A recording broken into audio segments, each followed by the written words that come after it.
Hello and welcome to the introduction for this course. What you should know before you take the course: you should have a basic working knowledge of using a computer. You should also have a basic working knowledge of using the internet. Who should take this course? The course is designed for beginners to Python and Jupyter Notebook, also designed for beginners to coding and programming in general. What will you learn on the course? We'll start off by installing Jupyter Notebook. We'll then learn how to run the Jupyter Notebook server. We'll learn about some common Jupyter commands. We'll learn about the components that make up the Jupyter Notebook. We'll learn about exploring the notebook dashboard. We'll explore the user interface within the Jupyter Notebook. We'll create notebooks. We'll look at Python expressions, Python statements. We'll take a look at variables and how to create variables in Python. We'll take a look at data types in Python. We will learn how to cast data types, that is how to change from one data type to another. We will learn about Python operators. We'll learn about conditional statements. We'll learn about loops. We'll also learn about Python functions. The format of the course is video based and the duration is 2.5 hours long. Thanks for watching. Bye for now. Hello and welcome to this video. What is Jupyter Notebook? The Jupyter Notebook is an interactive computing environment that enables users to experiment with code, and it also allows users to share the code. The Jupyter is a loose acronym which means Julia, Python, and R. These programming languages were the first target languages of the Jupyter application. But nowadays, the notebook technology also supports many other languages. The notebook is a document that can consist of live code, rich text, interactive widgets, equations, video, images, and so on. These documents basically provide a complete and self-contained record of a computation that can be converted to various formats and then shared with others. Hello and welcome to this video. In this video, I'll be showing you how to install Anaconda and also how to set up the Jupyter Notebook. To begin, open up your Google search bar, and inside the search bar, just type in Anaconda distribution and press enter, and just select the first on the list. So I'm going to click on this one here that says Anaconda Python /R distribution. Click on that and that will detect the operating system you have. If you're running a Mac, it will detect you have a Mac. So I'm just going to scroll down to the bottom here, and right at the bottom it will detect my operating system. So it has detected that I'm running a Windows based operating system, and it presents me with the Windows installer. As of the time I am recording this video, the current version is 3.7. When you do visit to do your own download, the version may change. Just download the most recent version that you see. So to download, I have under the Windows, there are two links, one for a 64-bit and one for a 32-bit. I've got a 64-bit, so I'm going to click on the 64-bit graphical installer. So you can see here is downloading on the bottom left-hand corner of my screen. I'll wait for that download to complete and then I'll run the installer. The Anaconda installer has completed downloading, so that's it here. So to run it, I just double click to begin the installation. So it's trying to launch. Just click on next and then click to agree. And there are two ways you can install it. You can install it just for your user profile, which is a recommended one, or you can install it for all users. If you're going to use the all users, you need to have admin privileges. I just want to install it on one profile. So I'm going to click on the top option, which is going to install it just for me. So I'll click next, and then it tells you the destination folder where it's going to install it. Tells you the space required, 2.9 gigabyte, and tells me the space I have got available. So make sure you do have enough disk space in your designated installation directory. So I'm going to click next, and I'm going to accept this option here that's been checked, and I'm going to leave this one that is being unchecked. It says not recommended. So I'll click install to install. So we just wait for the installation to complete. So just going to give it a few minutes to run through the installation. Once the installation is completed, you will get this that says completed, and just click on the next button and click next. And then if you want to learn more about Anaconda in the cloud, you can leave that checked. I'm going to uncheck that. If you want to learn more on Anaconda, you can leave that checked. I'm going to leave this unchecked and click finish. Another way you can set up the Jupyter notebook is by using the Python package manager, which is known as pip. This is recommended only for the experienced Python users. So before you set up the Jupyter notebook using pip, you must make sure you already have Python installed, and then you need to make sure you have the most recent and updated version of the Python package manager, which is known as pip.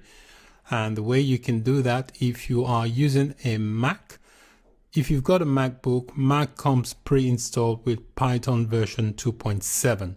So if you want to upgrade pip on a Mac, you will have to type in pip 3, which means that you are referring to pip version 3 and not version 2.7. So you do pip 3 on a Mac, space install -- upgrade pip, and that will upgrade pip. If you're on a Windows-based computer, you don't need to type in pip 3. Just type in pip install -- upgrade pip, and that will upgrade to the most recent version of pip. And then if you want to install the Jupyter notebook using the Python package manager, you type in pip 3 if you're on a Mac, install, and then Jupyter. If you're running a Windows-based computer, you type in pip space install Jupyter. So if you are doing this on a Mac, you obviously have to do that on your terminal.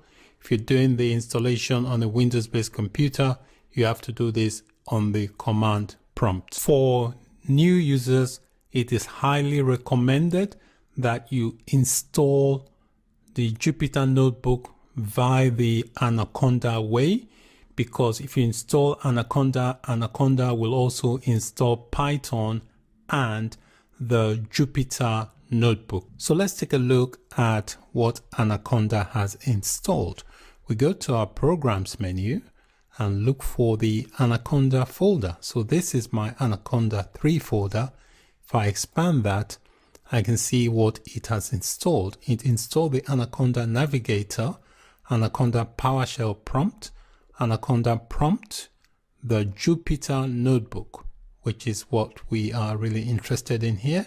And then we've got this reset spider settings. So we can see here by installing Anaconda, it also installs the Jupyter notebook. So that is it for this video. In this video, we installed Anaconda, and Anaconda also installed the Jupyter notebook for us. Thank you for watching. Bye for now. Hello and welcome to this video. In this video, I'll be showing you ways to start the Jupyter Notebook. You can start the Jupyter Notebook server from the command line. If you are using a Windows-based computer, that will be the command prompt. If you're using a Mac or a Linux-based computer, that will be the terminal. So once you've got your command line opened, you type in this command Jupyter space notebook, and that will start the Jupyter server. The other way to start the Jupyter Notebook server is from the All Programs menu in your Windows-based computer. If you go to the Anaconda folder within the All Programs, there should be an icon there for Jupyter Notebook. You can run it from there as well. Once the Jupyter Notebook server is started, it opens up the Jupyter Notebook in your default web browser, and it does that on localhost, and the port it uses is 8888. Let's launch the Jupyter Notebook from the All Programs menu on our Windows-based computer. So if you click on All Programs, go to Start All Programs, and there should be the Anaconda 3 folder. So if you just expand it, and inside there you see the Jupyter Notebook. So just click on this, and that will start. It will launch a console screen like this, and then it will also launch the Jupyter Notebook in your web browser. So this is what the Jupyter Notebook dashboard looks like once you have launched the Jupyter Notebook. And inside this dashboard area here, it gives you a list that shows a list of notebooks, files, and subdirectories in the directory where the notebook server was started. So if you launch the Jupyter Notebook from the All Programs menu, it will start from the root directory where the Jupyter Notebook was installed, and it also lists some directories and subdirectories from that root directory.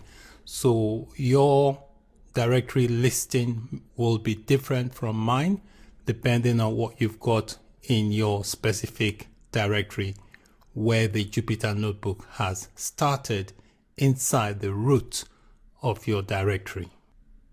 Most of the time, you can start a notebook server in the highest level directory that contains notebooks. All right, this basically is going to be the root directory and can also be the home directory if you are on a Mac or a Linux-based computer. You can also specify the directory that you want the notebook to start from, and you do that by starting the Jupyter Notebook server from the command prompt. While the Jupyter Notebook is running inside the console area here, so if you look at the terminal interface here, the command line, it gives you a lot of information here. It tells you where the notebook is starting from.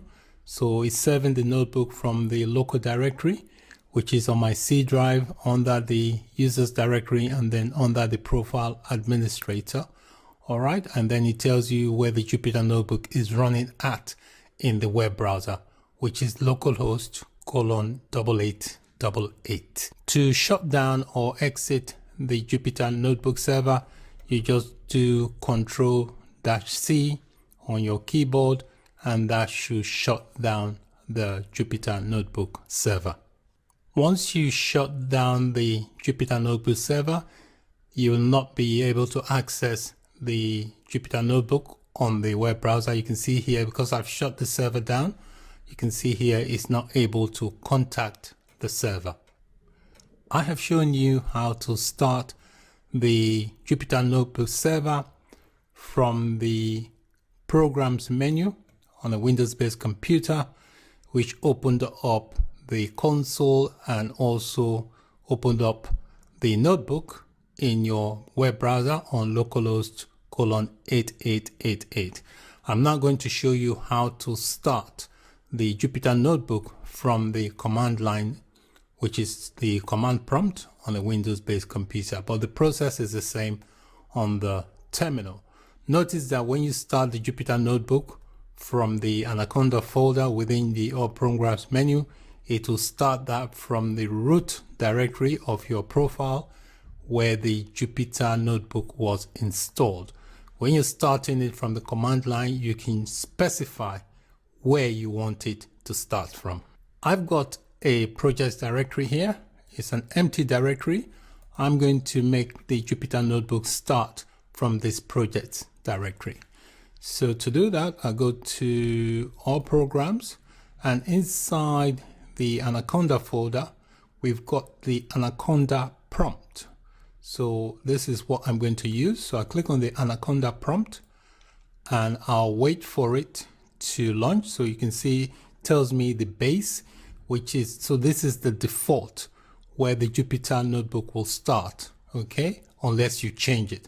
I want to change that to my desktop. So I do CD desktop, I press enter, and I do CD.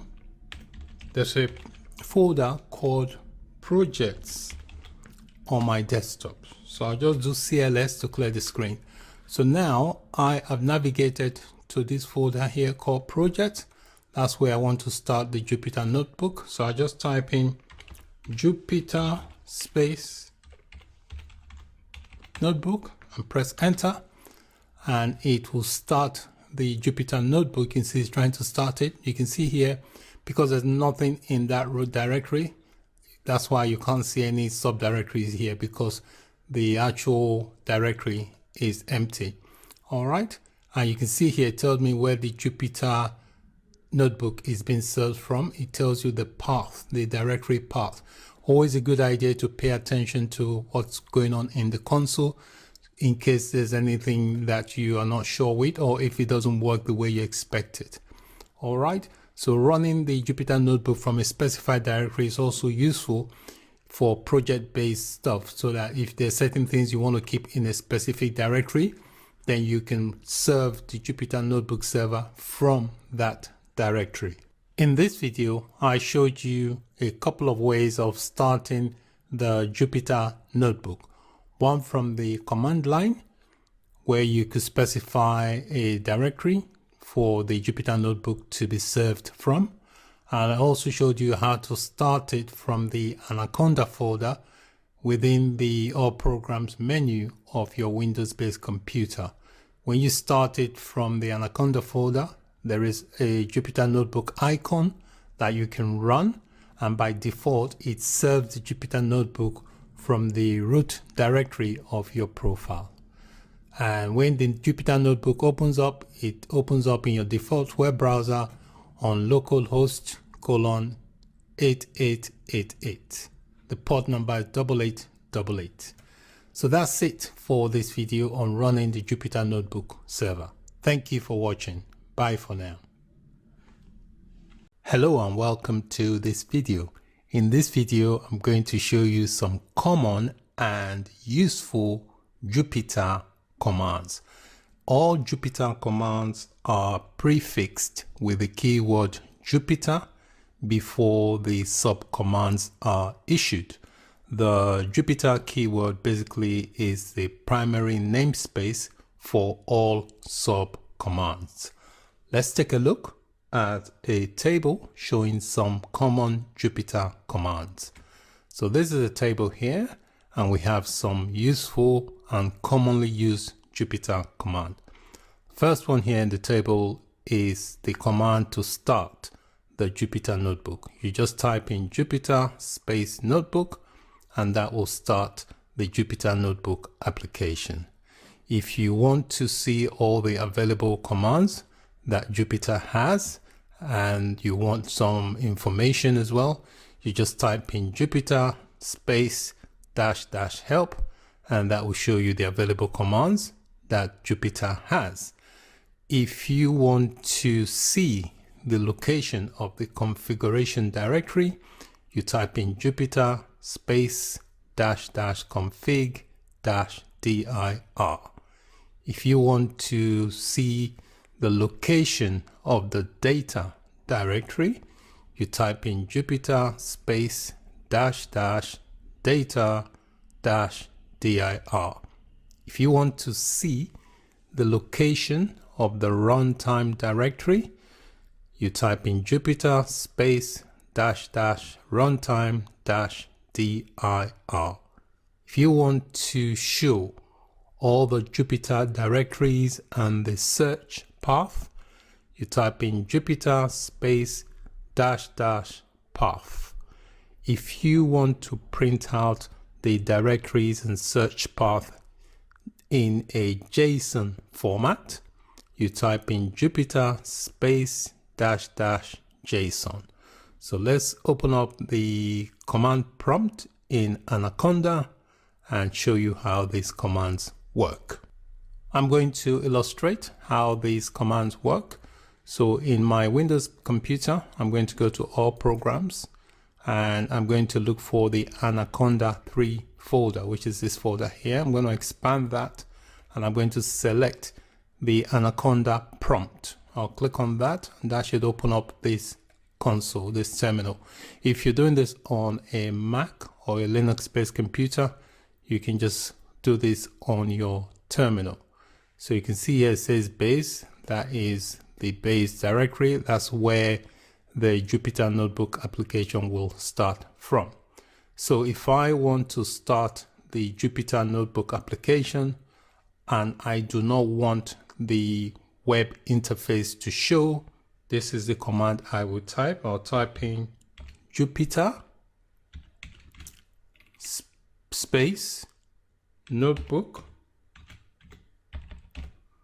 and then you do a space dash dash no dash browser. What that means, it will start the Jupyter Notebook, but it will not show me the browser interface. So I press enter, and that should start the Jupyter Notebook in this base directory. But even though it gives me the location of the web browser interface, it will not launch it because I've said I don't want the browser to display. To shut down the server, you just type in Ctrl-C, and that will stop the server. So let's stop the server now that we have issued this command. So I just do Ctrl-C, and that will stop the server. Okay, so you can see I've done a Ctrl-C. It has shut down the server. All right, so I'm just going to clear my screen by typing in CLS so that I can type in more commands. The next command I want to type in is the help command. So if I want to see the available commands and want some information, I just type in Jupyter space dash dash help. If you don't want to type in help, you can type in -H. That will also do the same thing, and press enter. And you can see here it gives you some information about the Jupyter notebooks. It tells you usage here, Jupyter interactive computing, and gives you some optional arguments. So very useful information. I'm going to clear the screen again, type in CLS so that I can type in more command. The next command I'm going to type in is to show the location of the configuration directory. So I just type in Jupyter space, and it would be dash dash config dash dir. I press enter, and that shows me my configuration directory. The next command, I want to show the location of the data directory. So I'll type in Jupyter space dash dash data dash dir and press enter. You see that shows me the location of my data directory. If I want to show the location of the runtime directory, I'll type in Jupyter space dash dash runtime dash dir. Press enter, and that gives me the location of the runtime directory. If I want to show all the Jupyter directories and the search path, I type in Jupyter space and I type in -- path with an S and press enter, and that will show me all the path. Okay, it shows me the location of all the Jupyter directories and their search path. So you can see it's listed quite a few. The final command I am going to type in is going to be a command that will print the directories and search path in machine readable JSON format. So to do that, type in Jupyter again, space -- and press enter. You can see here it's giving me the path. So in this video, I've shown you some commonly used Jupyter commands. Thank you for watching. Bye for now. Hello and welcome to this video. In this video, we will take a look at the components of the Jupyter Notebook. The Jupyter Notebook application is a client-server application. A client-server application basically is a distributed application structure that partitions tasks or workloads between the providers of a resource or a service, which are usually called servers, and the service requesters, which are usually called clients. So the server, which is represented by this box here, is the resource provider. And then we have the client. In terms of Jupyter Notebook, that could be your web browser, because the Jupyter Notebook also has a web component, which is a web browser which will act as the client to the server. So the client will be requesting services from the server, which is the provider of the resource. In a client-server application, it can also provide resources to other clients, and clients can include other computers. It could be remote, and you can access the server, which can be remote, over the internet using different types of client, like your mobile phone, your laptop, or your computer device. The main components of the Jupyter Notebook include the Notebook web application. We also have the kernel, and then we have the Notebook documents. So let me give you a brief description of each of the components of the Jupyter Notebook. The first is the Notebook web application. This is basically an interactive web application that you can use to write and run your code interactively. You can also use it to author notebook documents. The second Jupyter Notebook component is called the kernels. The kernels basically are separate processes started by the Notebook web application, and it usually runs in the user's code, and it runs in a given language. The default language is Python, but it can run in other languages. And what it does, it returns the output from the Notebook web application back to the Notebook web application. And the kernel basically handles things like computations for interactive widgets, tab completion, introspection, and other bits and pieces. So the kernel basically interacts with the Notebook web application. The third component is called the Notebook document. The Notebook document is basically a self-contained document that contains a representation of all the content that is visible inside the Notebook web application. This includes the inputs you have and also the outputs which are produced from the kernel.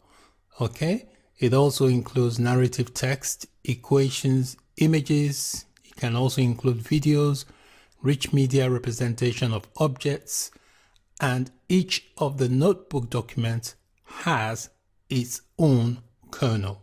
So there is a kernel for Python, there's a kernel for other programming languages as well. So that's it for this video. In this video, I just gave you a brief introduction to the various components of the Jupyter Notebook. Thank you for watching. Bye for now. Hello and welcome to this video. In this video, we are going to take a quick look at the notebook dashboard. To begin, we have to start the notebook server. So I'm going to be doing this on a Windows 10 machine. So in the All Programs menu, I've got to look for the Anaconda 3 folder, which is this folder here. And in there is an icon here for Jupyter Notebook. If I click to run this icon, it will start up the Jupyter Notebook server from the root directory where it was installed. If I don't want to start it from the directory where it was installed, I can use this Anaconda prompt command and then specify a directory where it should be started from. But for this video, I'm going to start it from the default, which is where it was installed. So I click on the icon for Jupyter Notebook and it will launch this Jupyter Notebook interface. You see it launches the web browser and it also launches this here.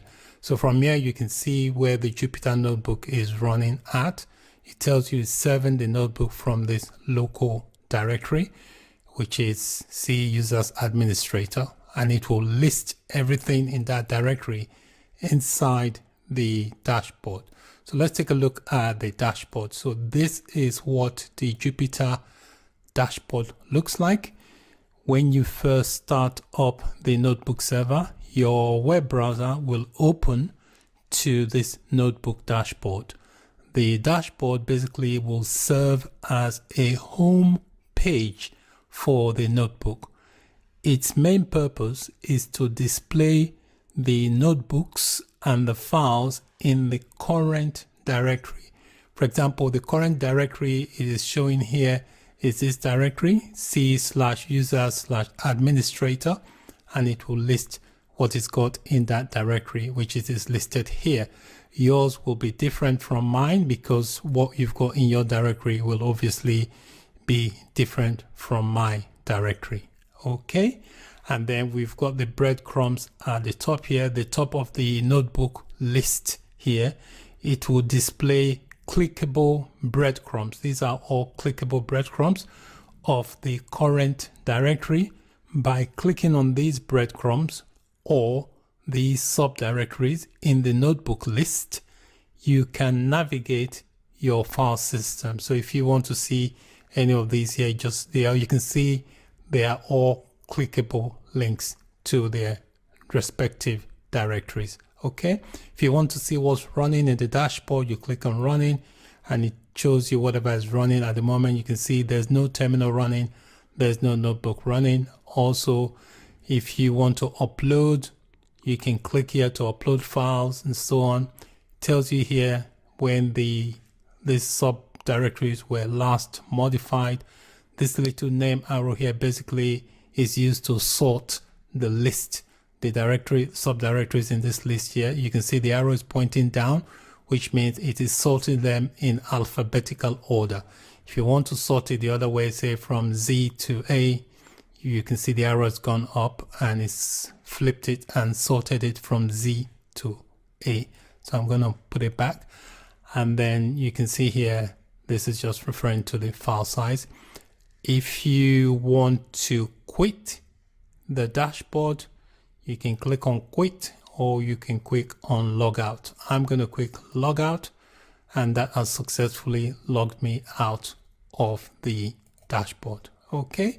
And then if I want to quit the server, I just type in this command here, Control-C, and that will quit the Jupyter server. So that is it for this video. Thank you for watching. Bye for now. Hello and welcome to this video. In this video, we are going to take a look at the notebook user interface. When you create a new notebook or when you open an existing notebook, you will be presented with the notebook user interface. This user interface allows you to run your code, author your notebook documents interactively. The notebook user interface has three main areas. We have the menu, we have the toolbar, we have the notebook area, and the cells. I have got my dashboard open and I have got one notebook inside my dashboard. At the moment, the notebook is not running. So to run it, I'm just going to double click on it and that will run the notebook. So you can see here the notebook is running. It has now presented me with the user interface. So I'll start with the menu bar. This area here is known as the menu bar, and the menu bar has menus for actions on the notebooks, the notebook cells, and the kernel it communicates with. The file here basically is, you can use this file option inside the menu. You can use that to change the file name for the notebook. And then you've got the edit if you want to edit. You've got the view. You've got insert. It allows you to insert cells above or cells below. This here is called a cell. Okay, this border area here is called the cell where the code is. And then you have the kernel, which is running at the moment. We've got widgets. So you can save the notebook, the state of the widget, you can clear the notebook widget, you can download the widget and so on. And then you've got the help menu. Okay, so that this area here is known as the menu bar. And then we've got here, this line here is called the notebook toolbar area. Okay, the toolbar has several buttons for the most common actions. So if you want to see what each of the buttons do, just hover your mouse over each button for more information. For example, if I hover over there, it tells you that is a save and checkpoint, and that tells you that's inserting a cell. This is cut selected cell, copy selected cell, paste, and this says move selected cells up, move selected cell down. This enables you to run the cell. This interrupts the kernel. This one restarts the kernel with a dialog, and this basically restarts the kernel. The notebook has mode indicators. Mode indicators basically indicate which mode the cells are, if they are in edit mode or if they are in command mode. You can tell they're in command mode if it's got a blue strip around the cell. So if you click here, if I click on this now, if it's got a green strip around the cell, it's in edit mode. So you can see here, this icon here tells you it is edit mode. If I click outside the edit mode, you can see now this is showing as the command mode. So it's very important to know that there are two mode indicator, which you can identify by the colors around the cell. So if you've got a blue color around the cell, that's a command mode, which means you can issue command. If you've got a green strip around it, you are in the edit mode, which means you can edit the previous code you've got in the cell. Also here inside the toolbar area, we've got this icon here, which is a command palette. So if I click on that, it gives you the command group. So if you want to use shortcuts for certain things, you can do that from here. All the navigation and actions in the notebook interface are available using the mouse through the menu bar and the toolbar. which are both inside the notebook area. So that's the menu bar and this is the toolbar. So you can use the mouse to navigate through the various actions you want to perform. To select a cell with your mouse, you just click on the cell and that selects it. And if you want to change the mode, for example, the mode at the moment is edit mode, you just click outside the cell and it changes the mode to the command mode. So that is it for this video. In this video, we took a look at the notebook user interface. Thanks very much for watching. Bye for now. Hello and welcome to this video. In this video, we are going to be creating a new notebook. Before we create the new notebook, I just want to point out a few things. A notebook will have the file extension .ipynb. Also, a notebook consists of three basic type of cells. They are code cells, which will include the input and output of the live code that runs in the kernel. And then we have the markdown cells, which are narrative text that contains embedded LaTeX equations. We also have the raw cells, which include unformatted text. Also, notebooks can be exported to different static formats, which include HTML and PDF. Before we can create a notebook, we have to start the server. So the Jupyter Notebook server, I'm going to start it from a specified directory. I've got a directory on my desktop called My Notebooks. It's an empty directory at the moment, but this is where I want the Jupyter Notebook server to start from. And any notebook I create will be inserted inside this directory. So to begin, I go to my terminal, I look for my Anaconda folder, and then I'll click on this that says Anaconda prompt. This will give me the prompt, which will give me the default location for Anaconda. And I'm going to change that to start from my desktop. And on my desktop, I'm going to change directory to a folder called My Notebooks. All right, and I'll just clear the screen. So now I'm in the directory to start the Jupyter Notebook server. I just type in Jupyter space notebook, and that will start the Jupyter Notebook server in that directory I have specified. All right, so it's trying to launch the Jupyter Notebook. So this is the dashboard, and you can see the dashboard here. This is the root directory of this directory on my desktop here. That's what the Jupyter Notebook dashboard is pointing to. It's empty at the moment because there is no notebook list. There's nothing in that directory. So to create a new notebook, there is a new option that says new. You click on this new button at the top here, and all these are called kernels. So whatever kernels you see here depends on what's installed on the server. All right, so these are my available kernels, and I'm going to click Python 3 because I want to create it in Python 3. So it's going to open up a new cell. This is what is called a cell. And if you see here, the default cell is a code.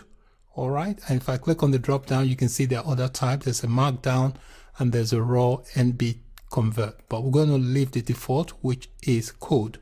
So I'm going to click on it, and this is where you can write a live code. So I'm just going to type in print and just say hello world. So I've just typed in a simple print statement that's going to say hello world. And to run this cell, you can click on the run button here, or you can you can do Shift and Enter. Okay, so I'm going to click Run, and that will run the cell. You can see here it has given me the output of that cell. So we notice here the notebook is untitled at the moment, so I need to give it a name. To do that, you double click on it, and I'm going to call it Hello World, and then I'll click on this rename button, and you can see the name of the notebook has changed. If you want to see the notebooks that are currently running, you can click on your home screen here, and you can see this is running. You can tell that it's running because it's got this green icon next to it. I've only got the one notebook at the moment, but it's possible to have multiple notebooks running at the same time. Also, while the notebook is running, there is a box here you can check. If you check on it, it gives you some options. You can duplicate the notebook, you can shut it down, you can view, you can edit, and you can also delete. So I'm just going to uncheck that box, but you see those options when you have the box checked. If you have it unchecked, the options disappear. If I take a look at my project directory on my desktop, you can see here that it has saved the notebook. This is the notebook here with the extension IPYNB. It has saved it into my projects directory. If you have other notebook files, you can also upload them using this upload button, or you can just drag them into the notebook area here in the dashboard. The notebook shows the green icon when the notebook is currently running, and notebooks remain running until you explicitly shut them down. Closing the notebooks page is not sufficient to shut the notebook down. So if you want to shut it down, you click on this check there, and then there is an option to shut the notebook down. Notice I've shut it down and the icon now is no longer green. So that is it for this video. In this video, we created a new notebook. Thank you for watching. Bye for now. Hello and welcome to this video on what is Python. Python is a general purpose programming language. This means it can be used to write computer programs for various things like games, data science, websites, and so on. Python is also a high-level programming language. High-level programming languages mean that the languages of writing computer instructions in a way that is easily understandable and close to human language. Python is portable, which means we can run Python programs in the various different operating systems like Windows, Mac OS, Linux without any changes. Python is an interpreted language. Python is called an interpreted language because it goes through an interpreter, which turns code you write into the language understood by your computer's processor. Python is strongly typed. Strongly typed languages don't convert data from one type to another type automatically. Python has a huge set of libraries. A Python library is a collection of programs you can incorporate into your own program without writing code for them. Let's take a look at a list of application types you can create with Python. Web applications. These are applications you can access using a web browser. Android applications.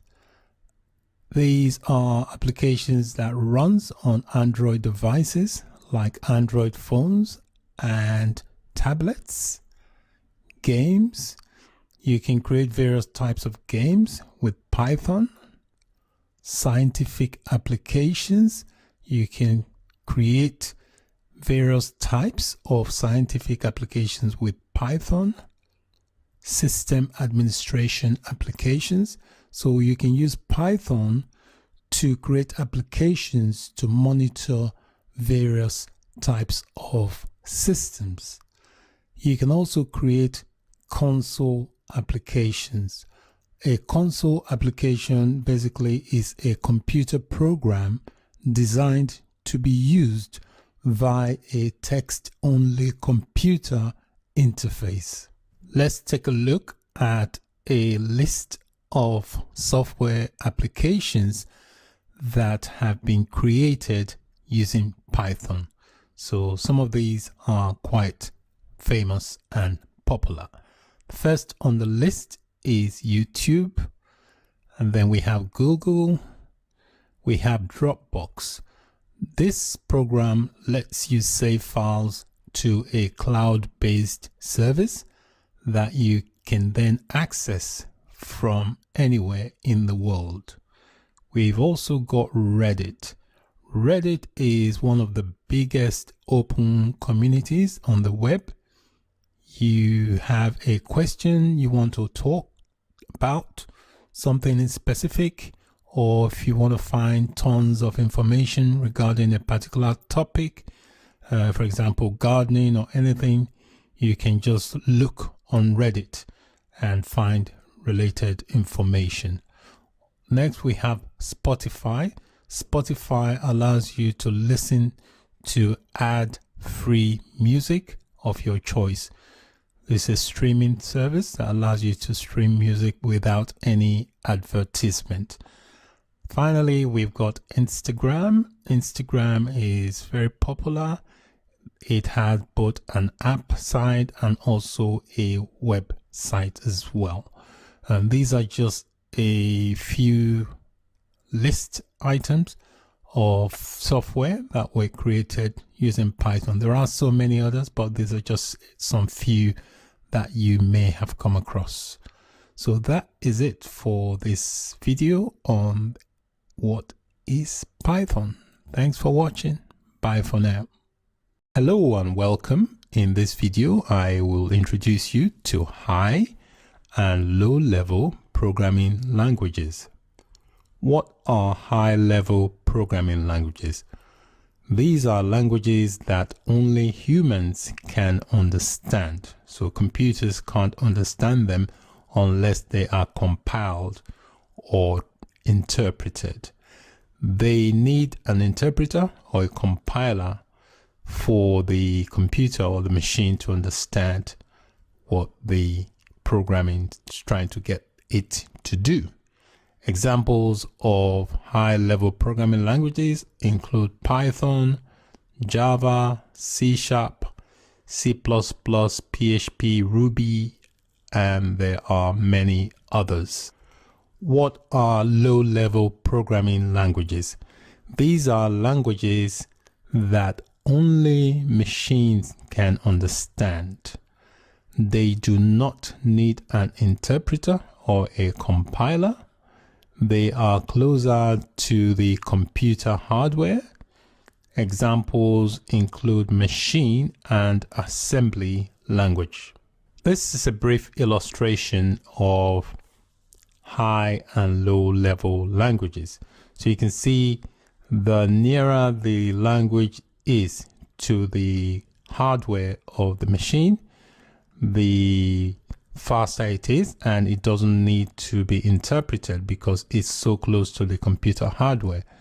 Whereas the further away it is, like we've got these lot here, they are further away from the hardware, so they're easier for programmers to understand because they contain English related words, but not machine to understand. So for the machine to understand what this block here is saying, it needs to be converted into machine code using a compiler or an interpreter. Key differences between high-level and low-level programming languages.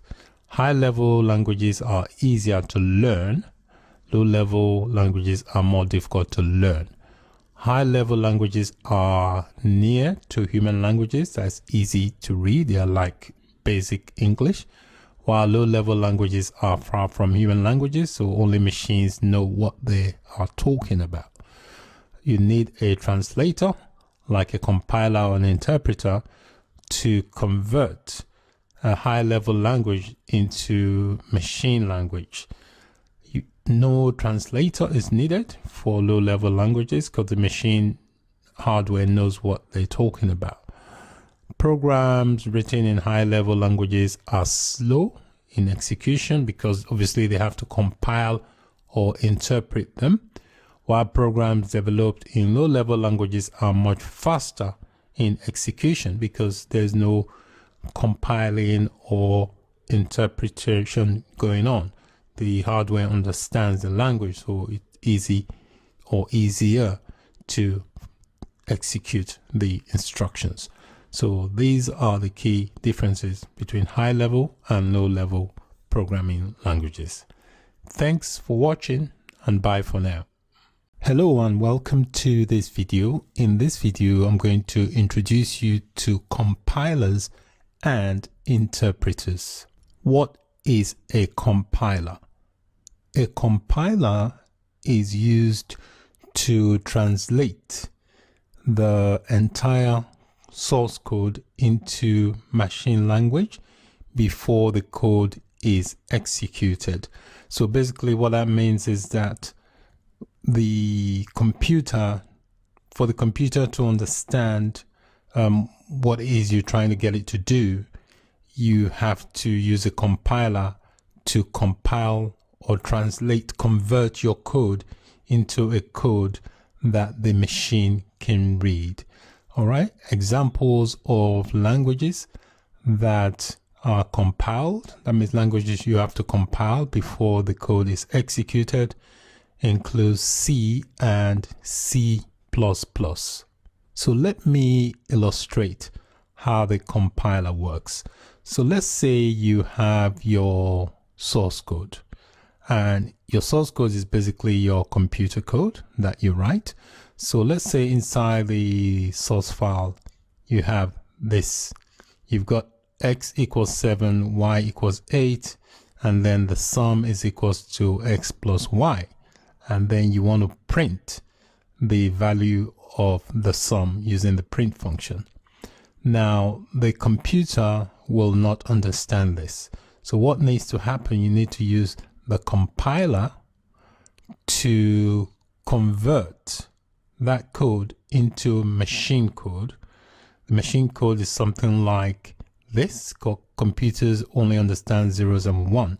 So the compiler compiles it into machine code, and then it executes the code. It then passes it on to the computer memory, and the computer memory then outputs the result, in this case, which is 15. So that's basically how a compiler works. Compiler will compile the entire code into machine code before it passes the information to the CPU to display the result. What is an interpreter? An interpreter does a similar job like a compiler. The key difference with the interpreter is that the interpreter will translate or convert one line of code at a time, okay, into machine language before the code is executed. Examples of interpreted languages include Python and Perl. So let me show you an illustration of how an interpreter would work. So let's say you have your source file and you have this bunch of code inside your source file. At this stage, the computer would not understand that. So for the computer to be able to interpret what you're saying, you need to use an interpreter. So the way the interpreter works is that it will convert a line at a time. So for example, it would do x equals to 7, compile that and run it. You do y equals to 8, it will translate or convert that and then run it. It does line by line in comparison to a compiler that compiles the old code into machine code before it executes. In case of an interpreter, it does it line by line, and then eventually it will produce the result. This is a brief table that illustrates some key differences between compilers and interpreters. Compilers basically will transform the entire source code, while interpreter will transform line by line of the source code. The compilers will generate a machine code first before it executes. The interpreter does not generate any machine code. Because the compiler generates intermediate machine code, it uses more memory. The interpreter uses less memory. Compiled languages run once. So once you've compiled it, you can run it anywhere because it's already been compiled. While the interpreter, the source code has to be interpreted each time you run the file. The compiler basically is more difficult, compiled languages, because it's more harder to find problems or debug issues, while the interpreter is much easier to debug.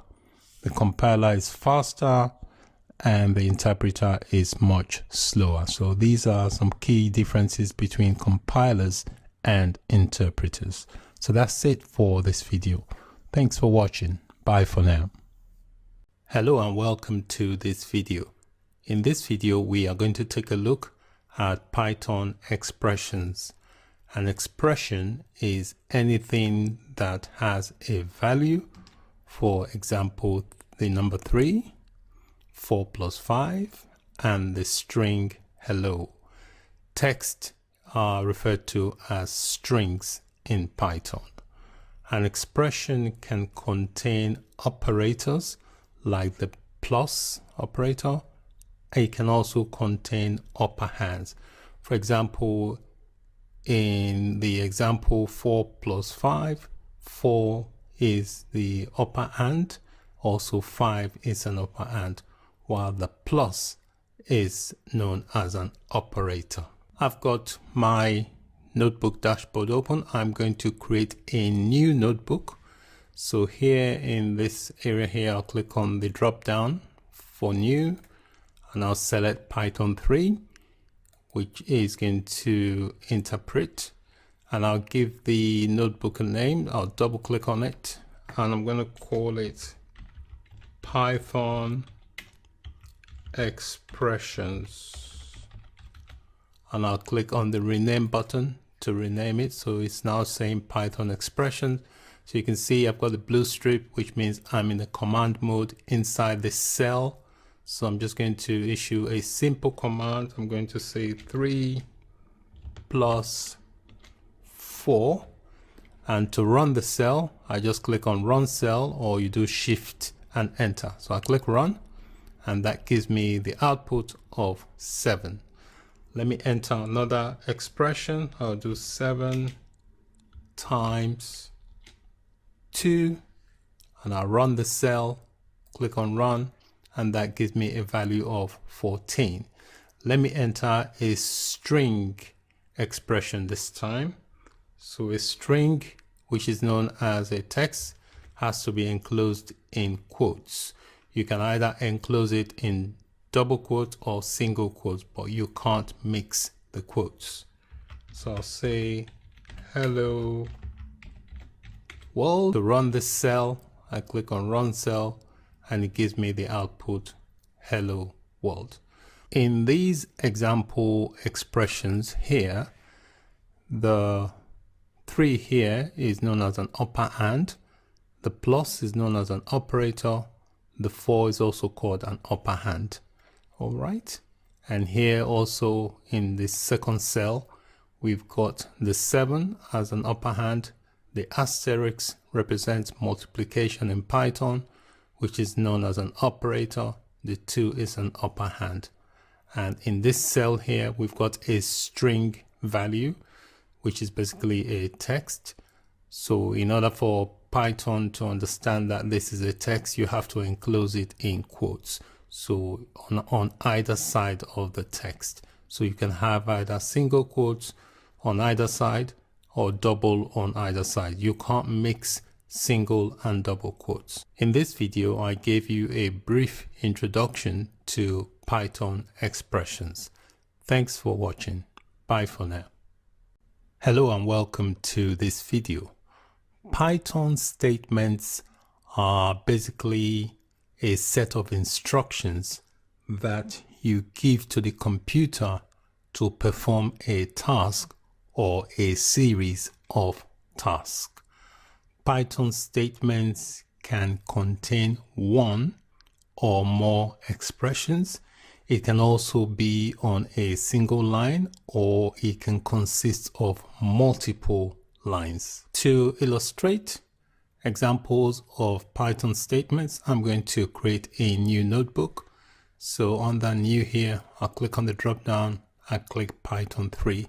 Python 3 contains the Python interpreter that will interpret the code we write into a machine readable format that the computer can understand. So I'll click Python 3 and I will just double click to give it a name. So I'll change the name to say Python statements and I'll click rename. So this notebook is going to be called Python statements. So you can see we've got a blue strip here, which means I'm in the command mode. So I'm going to start up with a single line statement. It's going to be a simple expression. I'm going to say 9 times 9, and I'm going to run the cell by clicking on the run button, and that gives me 81. So this is known as a single line statement because the statement or the instructions is just on one line. So depending on what you want the computer to do, you can have a statement that consists of several hundred, even thousands lines of code, depending on the task you want the computer to perform. So I'm going to give you an example of a multi-line statement. So I'm going to use a for loop. So I'm going to say for I in range, and a range is basically an inbuilt function in Python which you can use to specify a range. So I'm going to say 13. I'll specify the range and then I will add the colon. The colon is very important. It creates an indentation level. So if I press enter, you can see here it's giving me an indentation level, so I can add another line of statement. So I'm going to add a print function. So I'm going to get it to print the value of I. So let me click to run the code. You can see here it's printed out from 0 to 12. All right. So when you specify a range, the first number is usually a 0. Okay. Hence it has not printed out 13.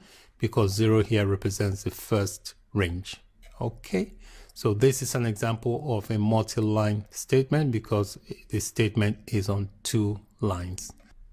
Let me explain what this code is in this cell number 2 here. The for basically is used to iterate over a range of values. So here I'm saying this for is going to be used to loop through a range of 13 numbers, a sequence. So the I here is going to be what is going to store the value. So I say for I in range, range basically is a inbuilt function in Python. So we're basically using this for loop to loop through this range, and we're going to print out each value of this I. So I here contains all the values. So what it's going to do is the first value it's going to print is going to be 0. So it prints from 0 to 12, which gives it 13 values. Okay, so that's basically what that code is doing. In this video, I gave you a brief introduction to what Python statements are. So a statement can contain one or multiple lines of code depending on the task you want the computer to perform. Thanks for watching. Bye for now. Hello and welcome to this video. Python comments can be very useful. They can be used to explain your Python code to yourself and to others.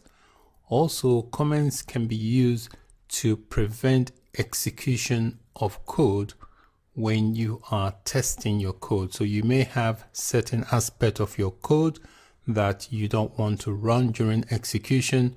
To achieve that, you can add comments to that aspect of code, which prevents the execution of that code. So this can be very useful during testing purposes. There are two main types of comments in Python. We have a single line comment and a multi-line comment.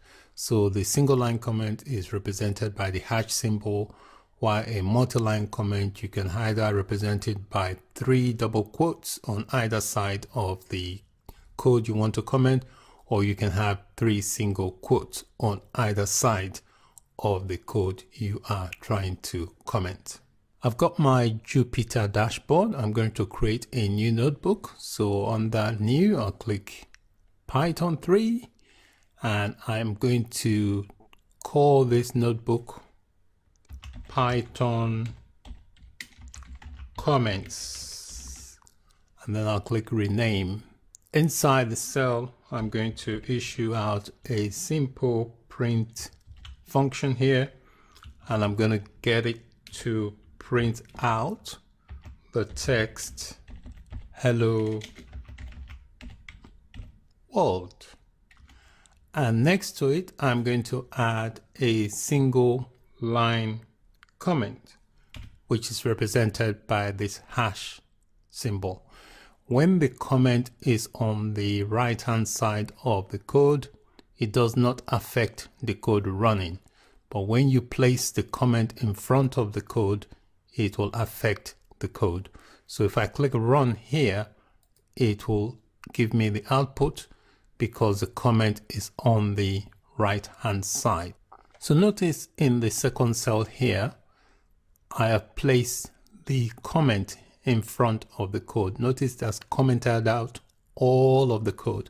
So it will prevent this code from being executed. So if I click on the run button, you see nothing gets executed because of the comment. So be very careful where you place your comment. If you place it in front of the code, it will comment out the entire line. But if you place it on the right hand side, as we've done in cell number 1, it does not affect the code from being executed. So these are known as single line comment. So let's give you an example of a multiple line comment. So to do that, you do 3 quotes on either side.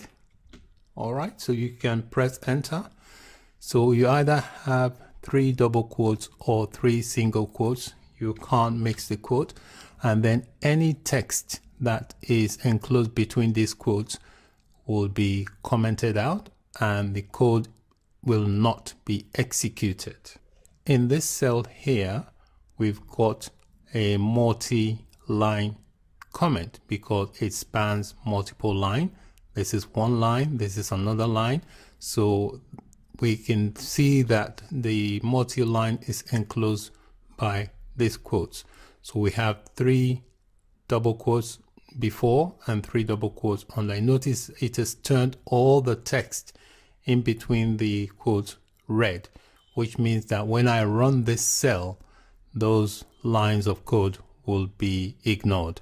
The only line that will print is this print function here that says hello world. So if I run this cell by clicking on the run button, you can see here it's printed out hello world, and it has ignored this here, which is the multi-line comments. So comments are very useful in Python.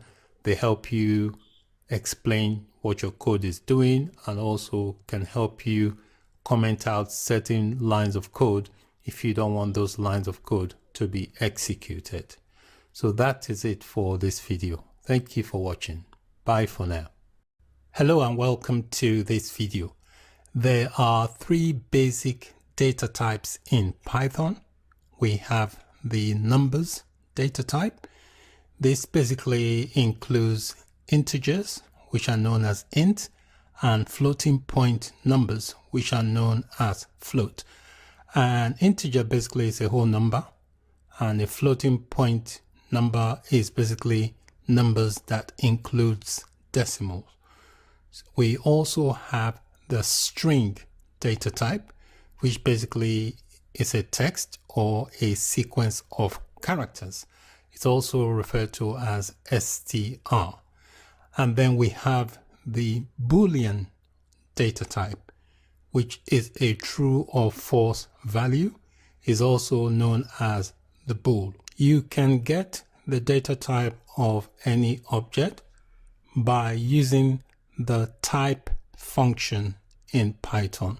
So basically you pass in a value in between the parentheses, and this type function will return the type of data type. So let's create a new notebook and experiment with some data types. So I'm going to create a new notebook. So I'll come here, say new, click on Python 3, and I will give the notebook a name, and I'm going to call it Python data types. So we're going to experiment with the basic data types in Python. I'm going to use the type function to enable us detect the type of data type it is. So I am going to start with an integer, which is a whole number. So I'll do the type command, and inside this type function I'm going to pass in a value which is 80. So 80 is a whole number. So I click on this run command, you see here it has returned that this type of data is an integer. So an integer is a whole number. It can also include negative numbers. So if I type in, I do a type, and inside that type function, if I pass in negative 30 and run, it also return an integer because they can contain both positive and negative values. So let's try and get a data type that is a floating point. A float is basically a number that includes decimals. So we'll do type, and inside this function, let's do 28.5 and run this cell. You can see it has returned a float. You can also have a negative float value as well. So if I do type, and in between I do negative 1.0 and do a run, it also returns a float. Next, let's try and get a string data type. So we'll do a type. Remember, with a string, you always have to enclose the values in quotes. So I'm just going to say hello, and I do a run. You can see here it has returned that this is a string data type, which is specified by the word str. Next, let's do a Boolean data type. So I'm going to do a type, and inside this type function, I'm going to say 7 is greater than 6, and this should return a bool value, which means it is true. I'll click run. You can see it's returned a bool. If I do it the other way, I do a type and say 7 is less than 6, it will also return a bool value because 7 is not less than 6, so it will be a false value, which would be a bool. So if I click run, you can see here it has returned a bool value. Data types are a very important concept in Python. So when you have to store data in variables, it's good to know the type of data type you are storing. So that is it for this video on basic Python data types. Thank you for watching. Bye for now. Hello and welcome to this video. What is casting? Casting basically is the process of converting from one data type to another data type. There are several functions that you can use in casting. For example, if you want to cast a value that is in a different data type to an integer, you use the int function. If you want to cast to a floating point number, you use a float function. And if you want to cast to a string, you use the str function. Let's create a new notebook. So I'm going to click on the drop down, click Python 3, and I'm going to give this a name. I'm going to call it casting data types, and I'll click the rename button. So let's cast a value that is a float into an integer. To do that, we're going to use the int function. So I'll type in int, and inside that int function, I'm going to pass in a value that is a floating point. So I'll do 2.8, and I'll run this cell.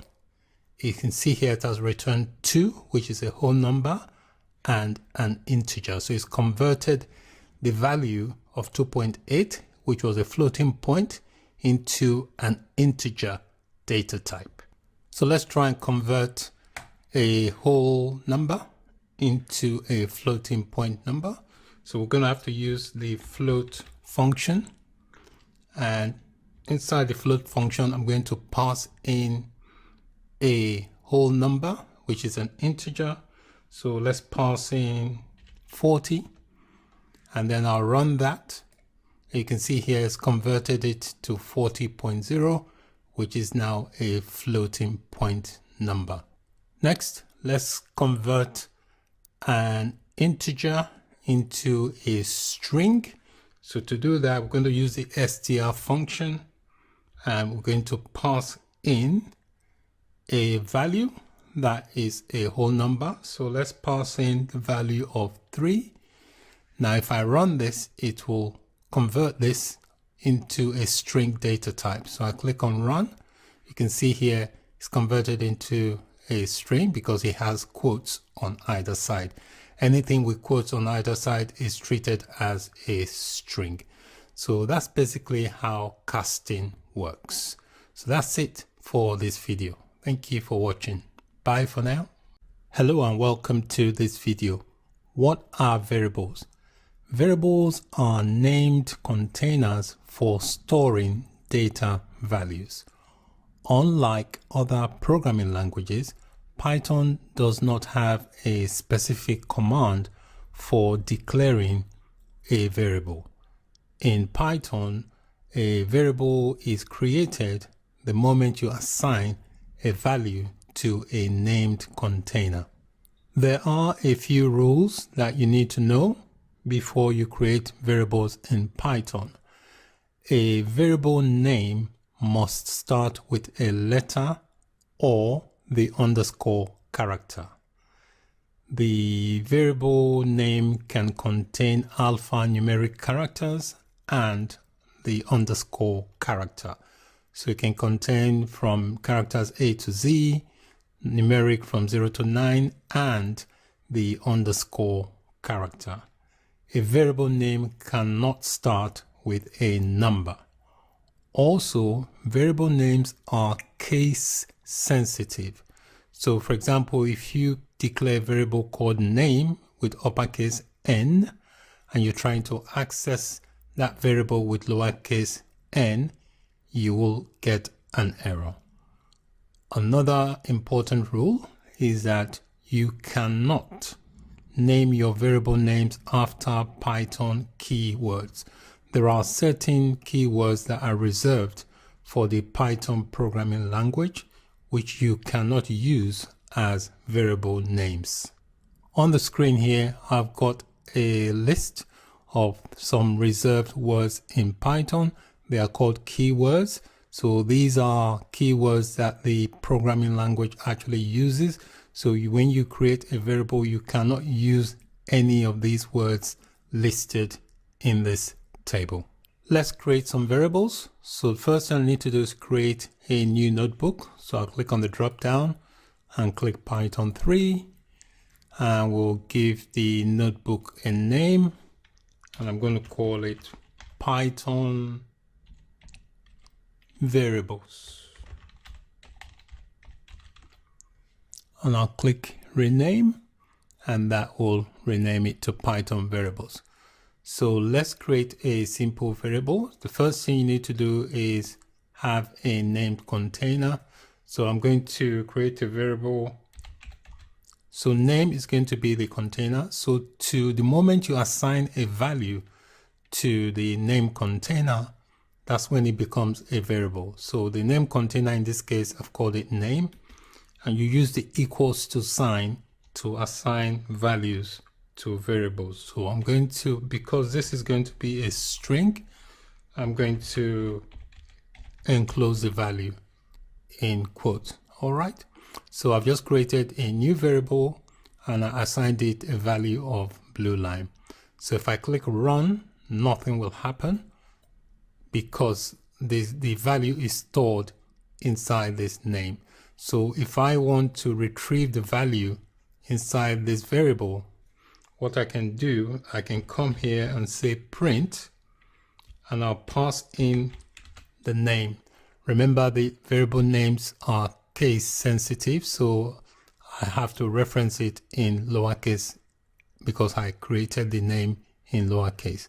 So now if I run the cell, you can see here is return the value. You can also change the value of a variable container just by referencing the name of the variable. So if I can come here, I'll call the variable again, and I can change the value. Say for example, I want to call the variable, I change the name from blue lime to Jack.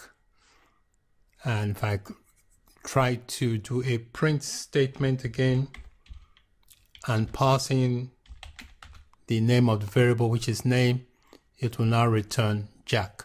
So even though you've assigned a value to a variable, you can always change what the variable stores just by reassigning the value. Let's create a couple more variables here. So I'm going to create another one. I'm going to call this greetings, and I'm going to assign a greeting to it. So I'm going to enclose the value in text. I'm going to say hello world. All right, so that's going to be the value that this variable called greetings is going to store.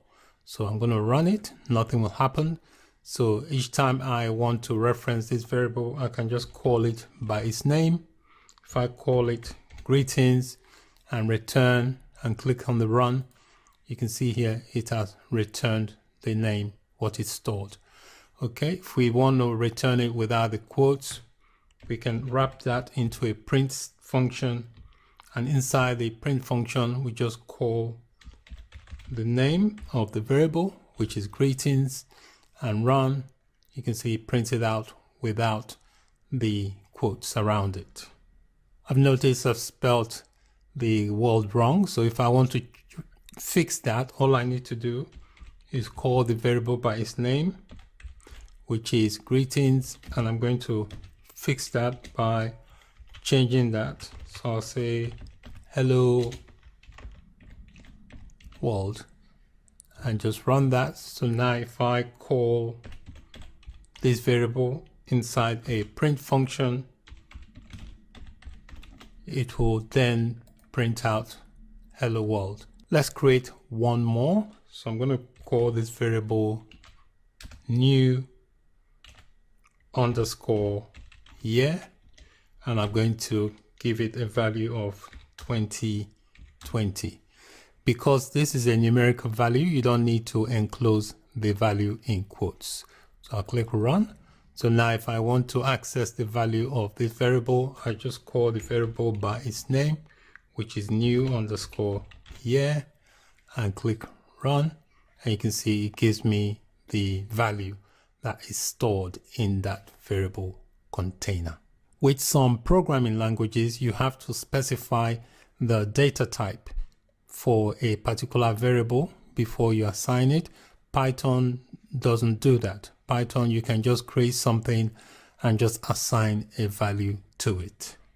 In this video, I introduced you to variables in Python, and we also created a few variable examples.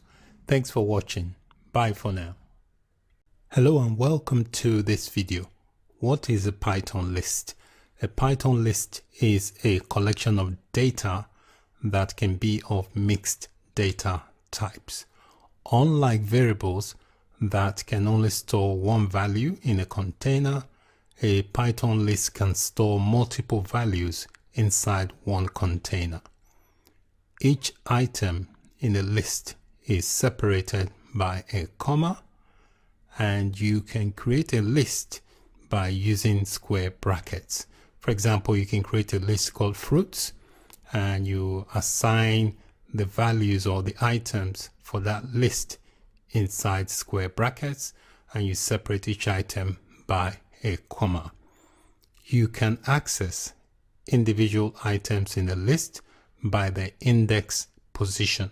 So the first item is always index 0, the second item in a list is index 1, and so on. Also, you can change the order in which an item is positioned in a list by changing their index position. Let's create a new notebook.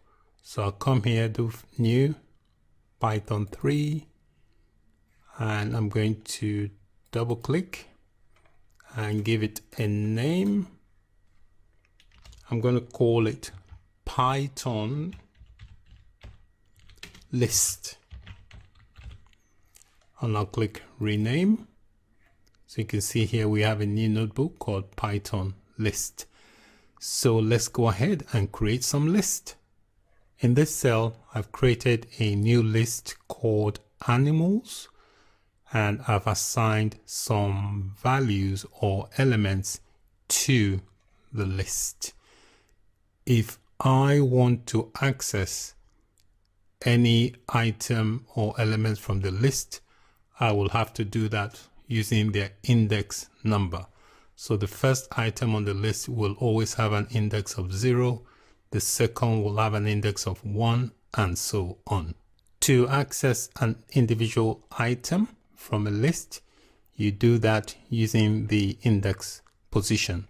So you can see here in this cell, I'm using the print statement to print out the index of the item 1.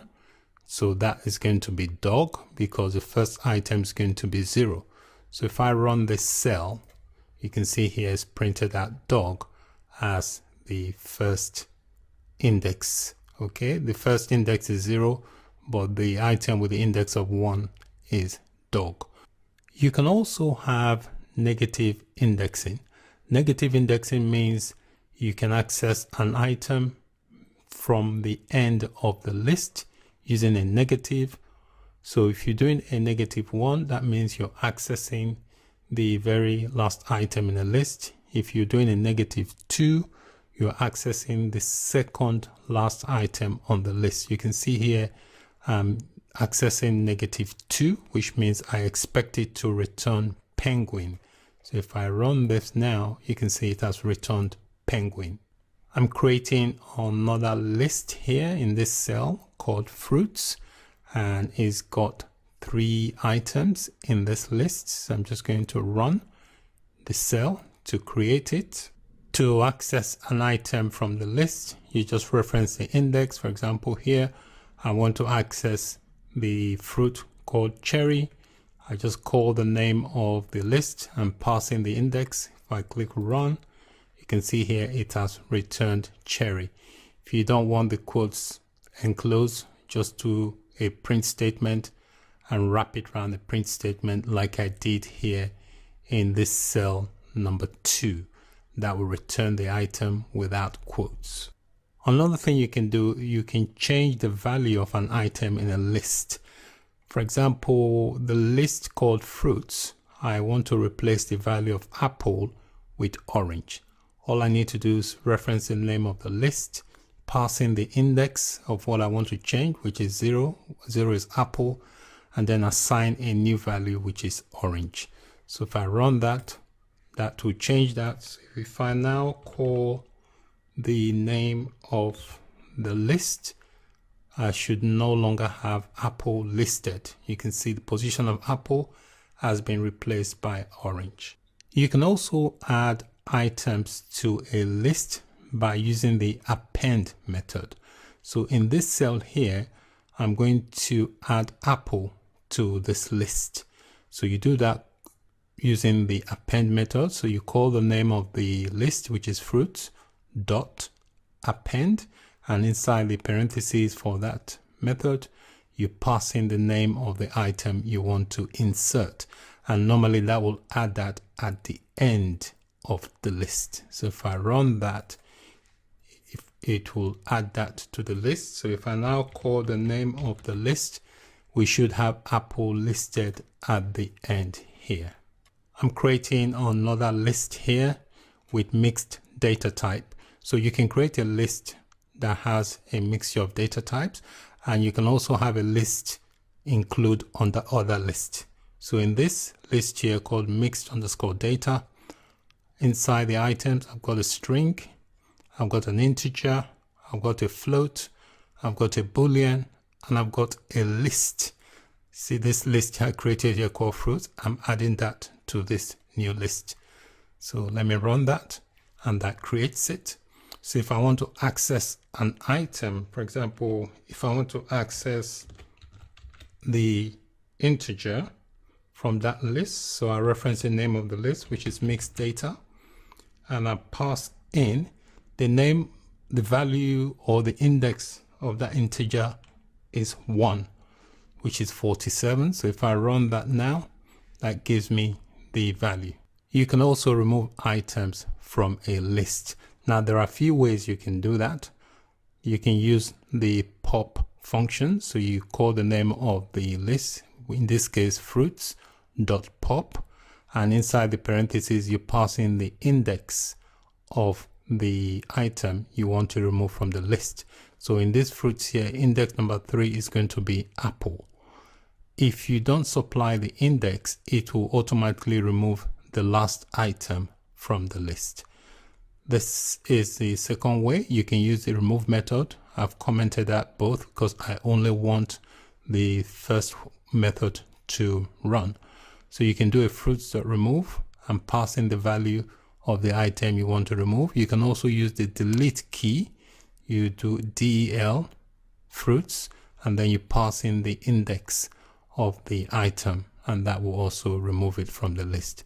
But in this example, I'm only going to use the pop method. So I'm going to run this cell, and you can see here it tells me it has removed apple from that list. So if I type in fruits and run the cell, you can see apple is no longer listed. Another thing you can do is loop through a list, and you can do that using a for loop. So in this example here, I'm saying for x is going to represent each item in the list. So I say for x in the list called animals, I want it to print x. So it will print all the items. So if I click run, you can see here it's printed out all the items in the list. Another thing you can do is check the length of a list. So if you want to find out how many items there are in the list, this is the function. There's a function called len. So because I want to print it out, I'm wrapping it inside this print function, and inside the len function you pass in the name of the list. So if I run this now, it gives me 8. It tells me that that list called animals has 8 items in it. Another thing you can do is clear or empty a list. To do that, there is a special function called clear. So this is a list I want to empty called fruits. So you do fruits.clear, you add the parentheses, you run that, and that should clear the list. So if I type in fruits now, it should return an empty list. You can see it's returned an empty list. So that is it for this video. In this video, we learned about a Python list. Thanks for watching. Bye for now. Hello and welcome to this video. What is a Python tuple? A tuple is a collection of data that can be of mixed data type. In Python, a tuple can store multiple values in comparison to a variable that can only store one value. Each item in a tuple is separated by a comma.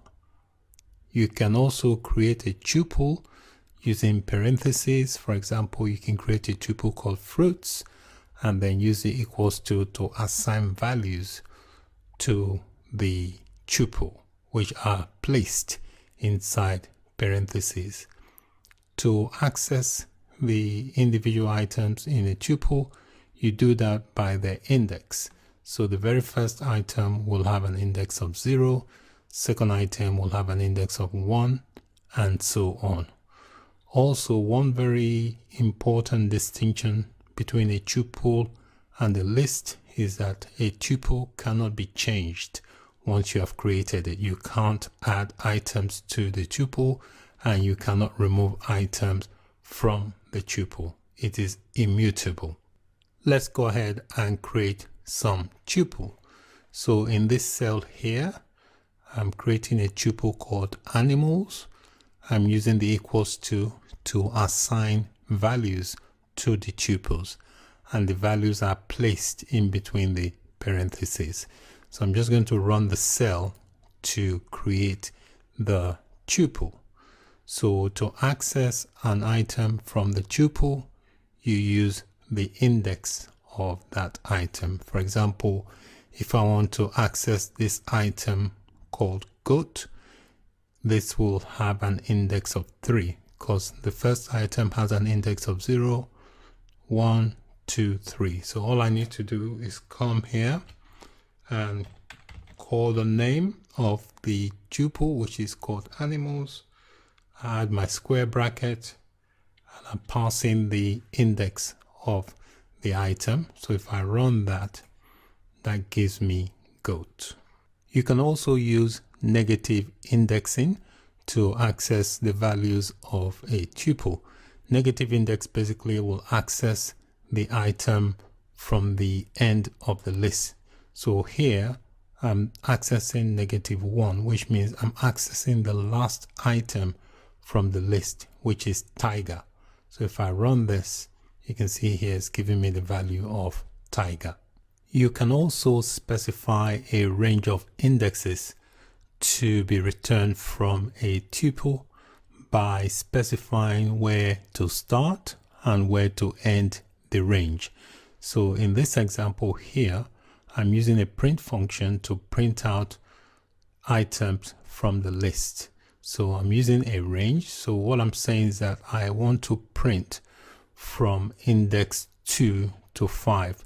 So what that will do, it will start the search from index number 2, which is giraffe, and it will end it before index number 5. It will not include index 5.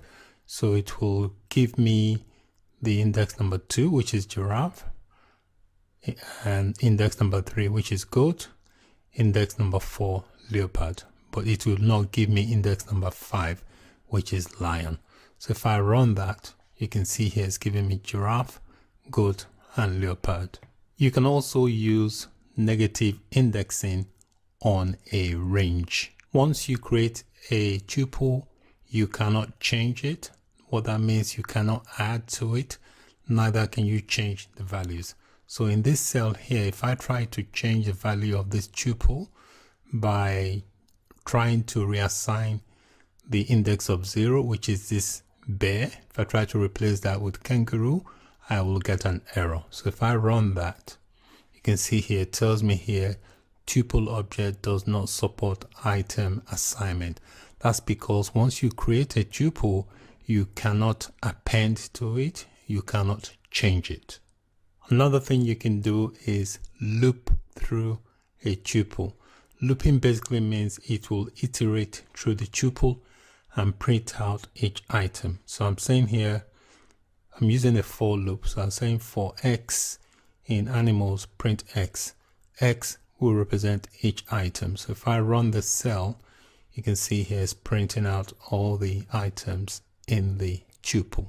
If you want to find out how many items there are in a tuple, there is a special function called len, which enables you to return the length of the tuple.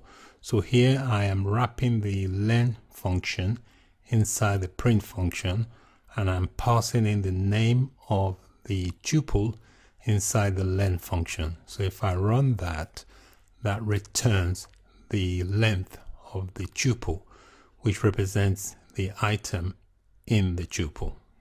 You can also join tuples together. So in this example here, I'm going to be creating 3 tuples. So the first one is called letters, and I'm assigning it 3 values, A, B, C. Second tuple is called numbers, and I'm assigning it 3 values, 1, 2, 3.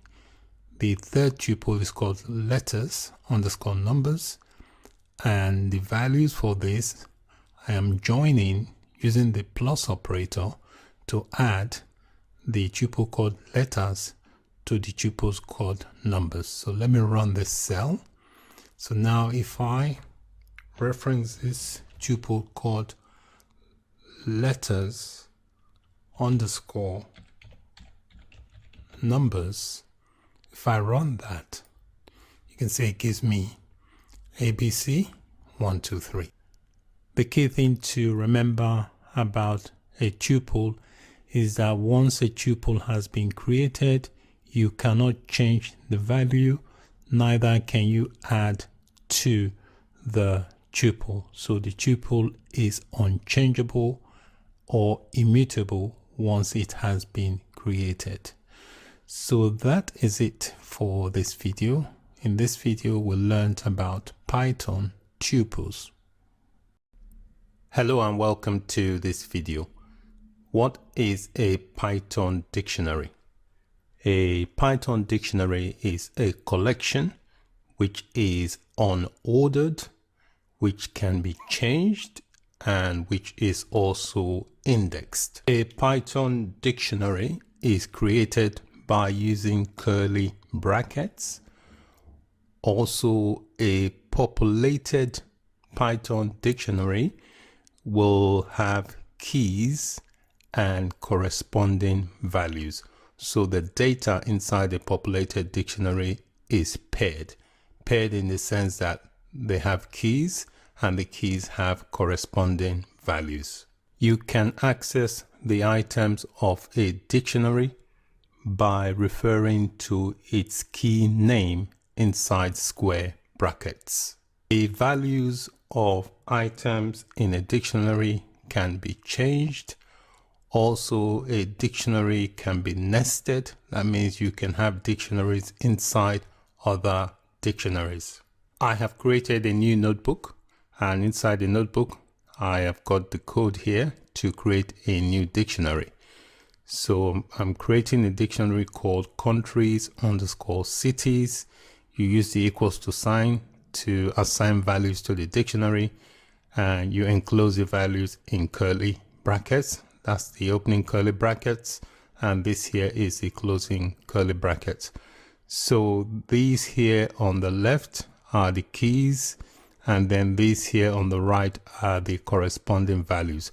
So each item in a dictionary must have a key, and the key must have a value. The key is always on the left and the value is always on the right, and then they are separated by the colon. So you can see here, these are all keys and these are their corresponding values. So I'm going to run the cell. When I try to run the cell, I encountered an error. That's because it's telling me here the key that's called Croatia. It tells me where I've made the error. I've left out the closing quotes. So I need to come back here where the cursor is flashing and add the closing quotes. So if I run that again, that should now work. You can access the items in a dictionary by referring to the key, or referring to the values, or referring to both. In this example here, I am accessing the item in a dictionary via the key. So you can see that's the name of the dictionary in square bracket. I'm passing in the value of the key, which is Italy. So if I run this, I expect Rome to return as the value. So let me run that. You can see here it has returned Rome as the value. You can also use a special function called get to return the value of the specified key. So this is the name of the dictionary, and I'm using the get function, and inside the get function I'm passing in the key, in this case Egypt, and if I run this cell it will return Cairo. So if I run that, you can see it has returned Cairo. You can also change the value in a dictionary. So in this cell here, I'm changing the value of the key that is called United States. Currently the key for that is New York. I'm going to change it to Atlanta. So if I run this cell now, it should have changed that to Atlanta. If I run the dictionary and just pass in the key United States, it should change it. You should see the change we've just made, which is Atlanta. It should now show Atlanta as a value instead of New York. So let me run that. You can see now it's returned Atlanta. You can also add items to a dictionary. Inside this cell here, I'm adding a new key, which is Japan, and I am setting the value to Tokyo inside this dictionary called countries_cities. So I'm going to run this cell. You can notice here that I've got an indentation error. That's because I've accidentally indented. So you can see where the cursor is flashing. I need to move back so that I'm indented properly. If I run that again, you can see now that has worked. So if I print the dictionary, it should now include the new key I've just added, which is Japan. So I click to run. I can see here is added Japan as well. That's Japan is the key and Tokyo is the value. You can also remove items from a dictionary. There are several ways to do this. The first way is by using the pop method.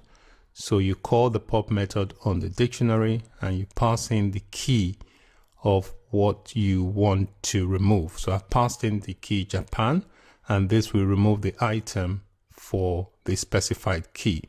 Another way to do that is by using the delete key. So you type in DEL, the name of the dictionary, and you pass in the key inside square brackets, and this will remove the item from the specified key. Another way to do that is to use the pop item method.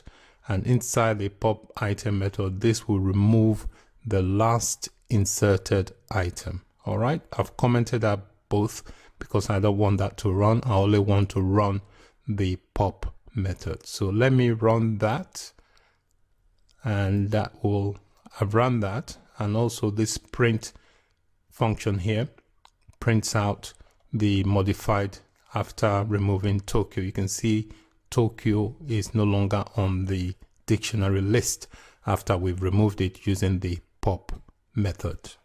You can also loop through the dictionary keys. To do that, you use the for loop, which you use to iterate over the dictionary keys. So we say for X in the dictionary called countries_cities, you print X. X basically will represent each of the keys. So if I run that, you can see here, all is done is printed out just the keys. If you want to print out just the values, there is a special function called values. So you add that function to the name of the dictionary and you print X, and that will return only the values. So if I run this cell, you can see it's only returned the values for the dictionary. If you want to get both the keys and the values, there is a special function called items that you can call on the dictionary. So here in this cell, I'm saying for X, Y, in countries_cities.items. So this will print out the keys and the value X. represents the key and Y represents the values. So if I run this cell, you can see here it's printed out the keys and the corresponding values. If you want to check the length of a dictionary, there's a special function called len. You can use that to print the length. So you wrap that inside this print function, and then you pass in the name of the dictionary inside the parentheses for the len function. If I run the cell, you can see it's returned 6. It tells me the length of my dictionary is 6, which means I have 6 keys and their corresponding values. You can also have nested dictionaries, which means you can have a dictionary inside another dictionary. So in this cell here, I'm creating a dictionary that has other nested dictionary. So the name of the dictionary is family, and you can see it contains other dictionary. This is the first dictionary called first child, second dictionary called second child, and third dictionary called third child. So if I click to run the cell, that should create the dictionary. If you want to access a nested dictionary, you can do that by referencing the name of the parent dictionary, and then in square brackets you pass in the name of the nested dictionary you want to access. So in this cell here, I want to access the dictionary called second child. So if I run the cell, you can see it's giving me the keys and the corresponding values for the dictionary called second child. You can also clear or empty a dictionary by using the clear method. So I'm calling the clear method on the dictionary called family. If I run that, that should clear it. So if I now call the dictionary, it should return an empty dictionary. If I run that, you can see here it has returned an empty dictionary. So that is it for this video. In this video, we learned about Python dictionaries. Thanks for watching. Bye for now. Hello and welcome to this video. What are Python operators? Python operators are used to perform operations on variables and values. There are different types of operators in Python, so I'm going to cover some of the operators in Python. The first one is the arithmetic operators. So these are basically used with numeric values to perform common mathematical operations. So they include things like plus, subtraction, multiplication, division, and this here is called the modulus operator. The next type of operator is the assignment operators. And these type of operators are basically used to assign values to variables. So these are what the symbols look like. You've got the equals to, the plus equals, minus equals, multiplication equals, division equals, and modulo equals. We also have the comparison operators, which are used to compare values. And they include double equals to. If you want to compare if two values are strictly equals to each other, you use the double equals to sign. If you want to check if one value is not equals to another, you use this. If a value is greater than, you use that. If a value is less than, if a value is greater than or equals to, if a value is less than or equals to. So these are all comparison operators. The final type of operator I'm going to cover in this video is called the logical operators. They are used to combine conditional statements. So they include things like and, or not. I have created a new notebook. So inside this cell here, I'm going to add some operators and I'm going to run through the code to explain what the operators do. I have added some code into this notebook cell to illustrate how arithmetic operators work. So I'm going to start with the addition operator.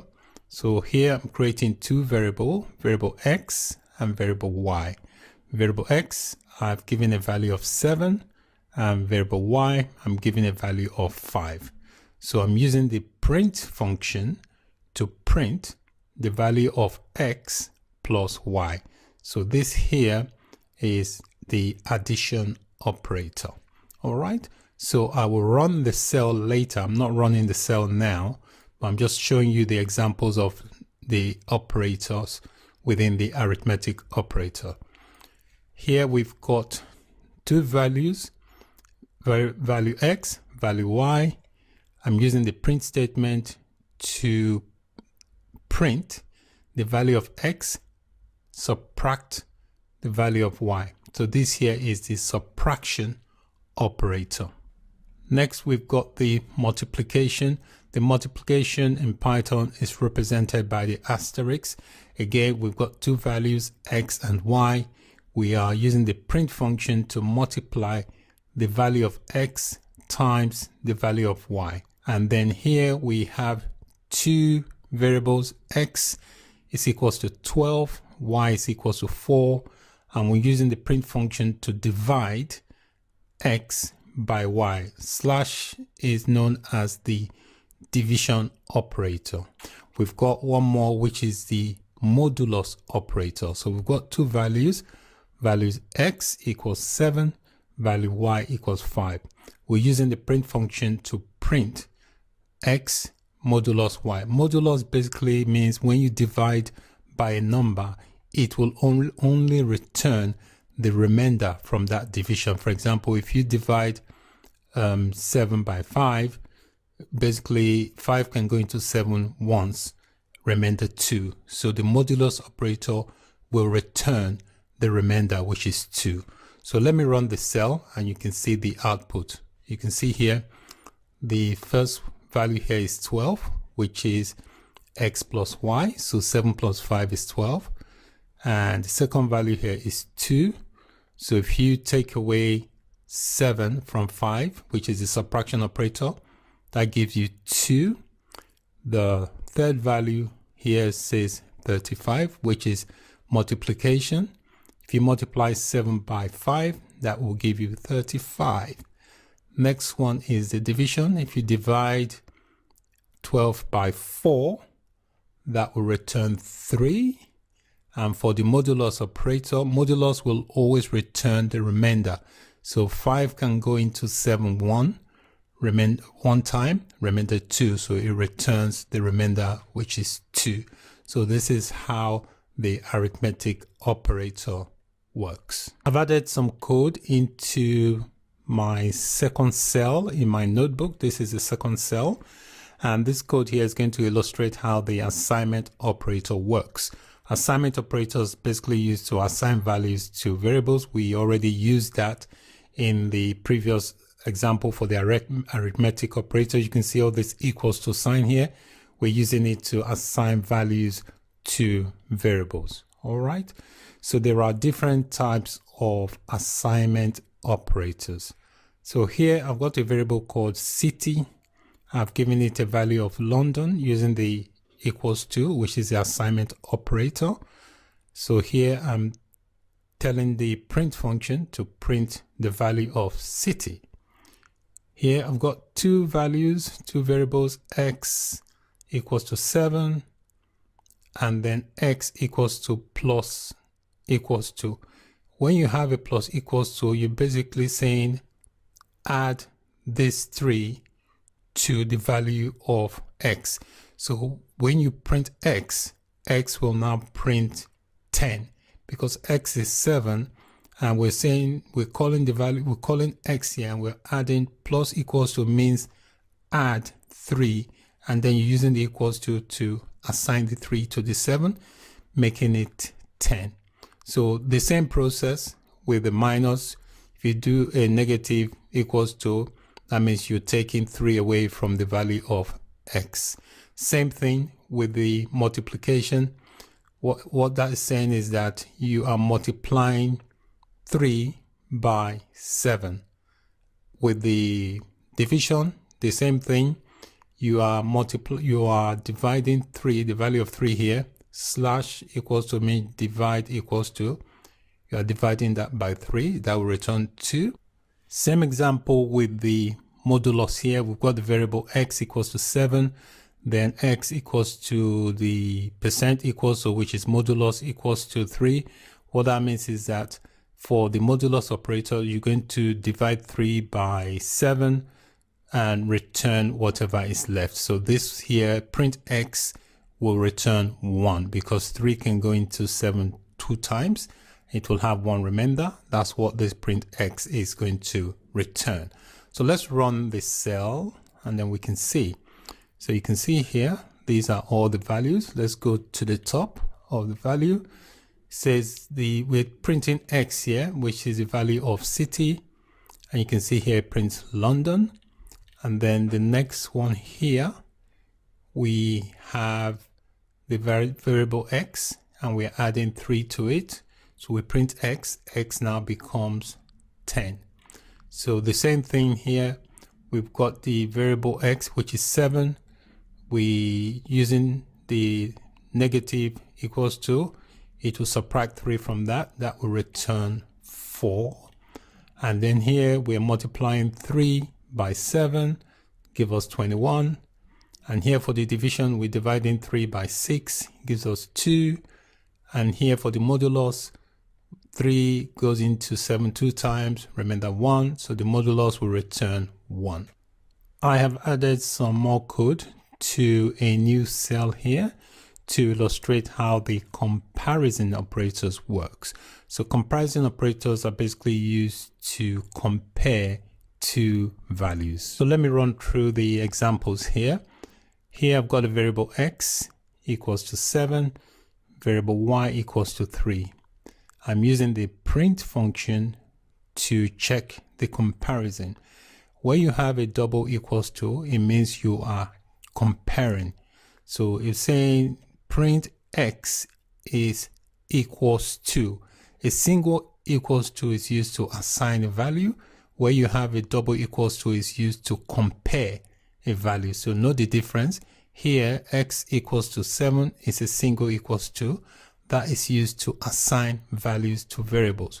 Here in the print function, I am checking comparison here. So I'm checking if x is equals to y.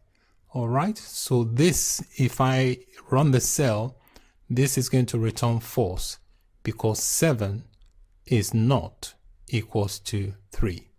If we look in this example, x equals 7, y equals to 3, print x. Where you have the question mark, it means print x is not equals to y. This will return true because x, which is 7, is not equals to 3. And then we have, again, I'm going to use the same variables for the examples. Variable x is 7, variable y is 3.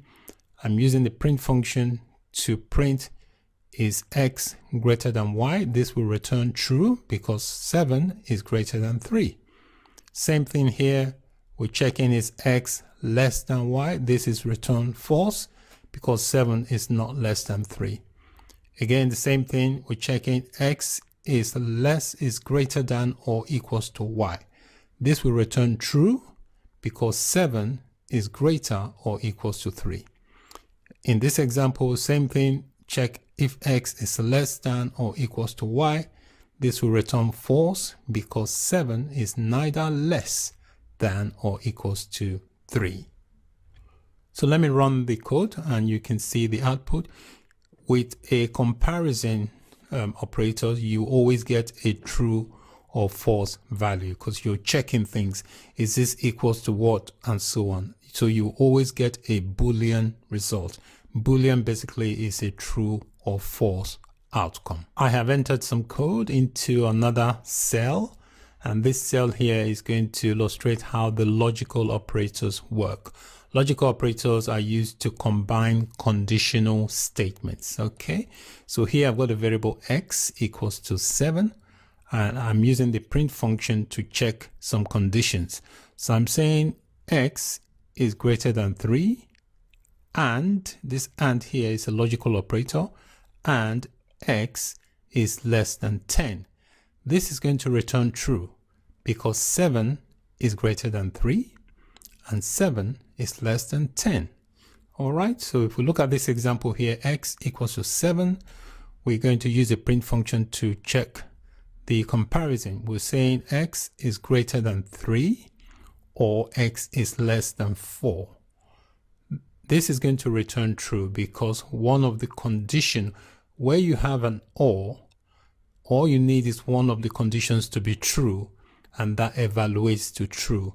If you have an and, both conditions must be true for it to return true. You can see this x is greater than 3 is one condition, and then x is less than 10 is another condition. The and here means that both conditions must be true for the outcome to be true.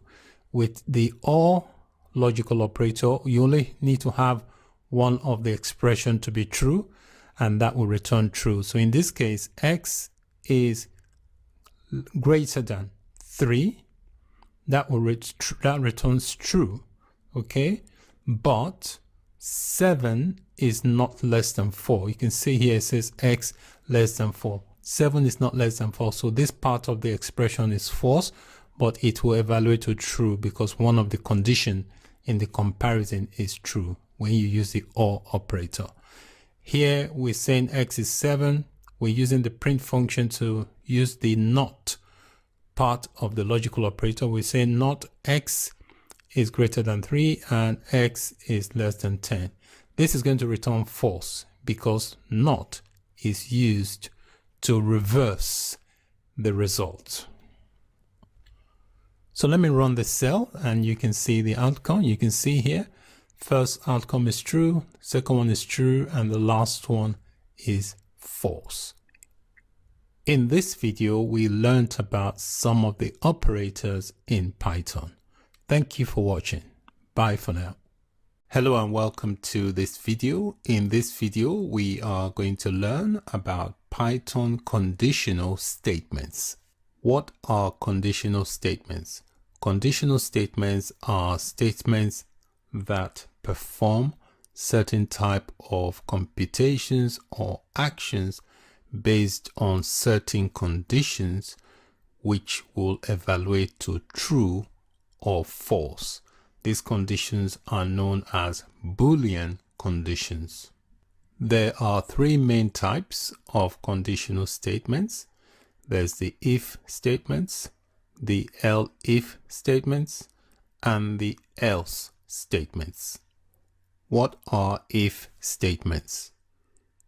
If statements are used to check conditions before executing a certain block of code. They help make your programs make smarter decisions, and they will only run or execute the code inside the if block only when the condition evaluates to be true. If statements use comparison and logical operators to check whether conditions are true or false. I have created a new notebook, and inside this cell I have some code here to illustrate how the if statements work. So you write an if statement using the if keyword. So I have a couple of variables here. Variable A has a value of 40. Variable B has a value of 80. So I'm using the if statement here to check if variable B is greater than A.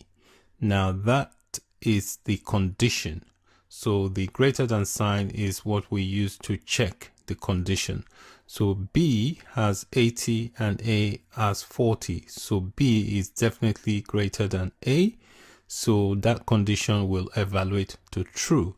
So the code inside the if block. So when you write an if statement, you have the colon, and then underneath the colon is the block of code that will execute when the condition is true. So this print function here will execute this code that says B is greater than A because that condition is true. If the condition was false, nothing will happen. The code will not execute. So let me run the code by clicking on the run command. You can see it's executed the code inside the if block, which is this text that says B is greater than A. What are elif statements? Elif statements are used to check multiple expressions until they find a condition that is true.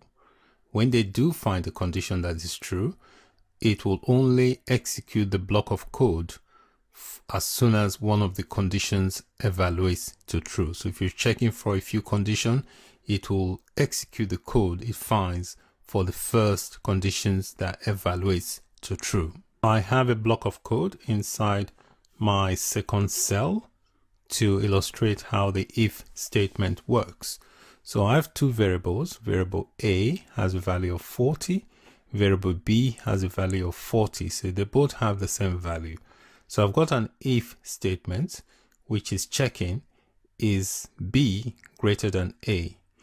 So if B is greater than A, the code inside the if block, which is a print statement, will execute. In this condition, the condition is false because both of them have the same value. So that code inside the if block will not execute. And then we have the code in the elif block, which is checking. So I'm using a comparison operator to check. If you have a double equals to, that means you're checking is something is equals to another. So I'm checking is A equals to B. We know that they are because they both have the same value. So the code inside the elif block will execute because that condition is true. They both are equals to each other.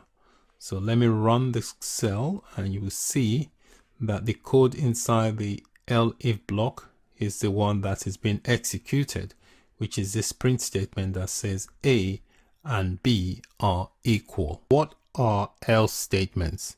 Else statements are used to execute a block of code when conditions evaluate only to false. Added some block of code here into this new cell to illustrate how the else statement works.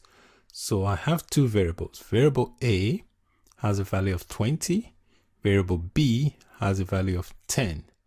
I've got an if statement to check if variable B is greater than A. If it is, the code inside the if block of statements, which is a print statement, will execute. In this case, B is less than 20, so that will evaluate to false. So that code will not execute. We move on to the elif code. In the elif, we're checking is A is equals to B. This will evaluate to false, so that code block will not execute. We move on to the else statement, which is going to evaluate to true because A is greater than B. So that code will execute. So let me run the code and you will see it's saying A is greater than B because that is the only condition that is true. We also have what is called a nested if statement, which is basically an if statement embedded inside another if statement. I have added a block of code into this cell to illustrate how the nested if statement works. So I've got a variable X, which has a value of 51. And I've got my first if statement, which is checking if X is greater than 10. That is going to evaluate to true. So the statement, which is the print statement above 10, is going to be printed. And then we have the second if statement, which is embedded inside the first one, which is checking if X is greater than 20. That is going to evaluate to true. So the print statement, which says above 20, is going to be executed. All right, so we have two statements that evaluate to true. So if I run that, we should have two printouts. The first one says above 10, which is for this one, and the second says above 20, which is for that. So that's basically how the nested if statement works. So in this video, we've learned about Python conditional statements. Thanks for watching. Bye for now. What are Python loops? Loops in Python is basically a sequence of code that you want to be repeated, or you want to run continuously until certain conditions are met. So if you have a block of code you want to execute several times based on certain conditions, you can use a loop, and that code will continue to run until certain conditions has been reached. There are two basic types of loops in Python. We have the while loop, which are basically used to execute a set of code continuously until a condition evaluates to false. So as long as the condition within the code is true, that block of code will continue to execute. The next type of loop is called a for loop, which is basically used to iterate over a list of items. So for loops are particularly useful when you're using a list, a tuple, or a dictionary. It can even be used to loop through a string. So the for loop, if you want to iterate and say print out certain elements or all the elements in a list, you can use a for loop to iterate over that sequence. I've created a new notebook. Inside the notebook cell here, I've added some code to illustrate how the while loop works. So with a while loop, you have to have an initial starter point. So I'm doing that with this variable called I, and I've set the variable to a value of 1. So now that we have a starting point, you can now start the while loop. So to implement a while loop, you type in the keyword while, and then you specify the conditions you are trying to check for. So I'm saying this variable I, as long as this variable I is less than 7, I want this print function to keep printing the value of I. So what this will do, it will continue printing I until it reaches 7. So once it goes past 7, that condition becomes false and the loop will stop. Also, when you have a while loop, it is very, very important to add an increment counter because the variable has a value of 1. So here you can see I have this counter here, plus equals to, which means it's going to be adding 1 to the value of that variable each time. So the first loop will run, it will print out the value of 1, and then this statement will add plus equals to means add 1 to the value of the variable I. So it will keep adding 1 until it exceeds that level. So the moment it comes to 7, the loop will stop because it would have evaluated to false because I will no longer be less than 7. So, but it's very important you add this increment counter. If not, the loop will go on forever. It will never be false. So the counter is very important so that at some point it evaluates to false. All right. So let me run this and then you can see what I mean. You can see here it will print, it prints up to 6. It doesn't print 7 because that basically is where the condition becomes false. So it will keep printing as long as this condition is true. So once it becomes greater than 7, it turns to false and then the loop stops. But it's very important that you always add the increment to the original value, which is 1. If not, the loop will continue forever, which means that this condition I will always be less than 7 if you don't add this increment to be adding 1 each time the loop runs to the original value. I've added some code here into this second cell to illustrate how to use the break statement with a loop. So the break statement basically is used to stop a loop even if the while condition is true. So here we can see the counter I, the variable I is equals to 1, and I'm setting the while loop to say while I is less than 7, I want it to print the value of I. And you can see here the increment counter is very important so that the loop will eventually evaluate to false and it will stop running.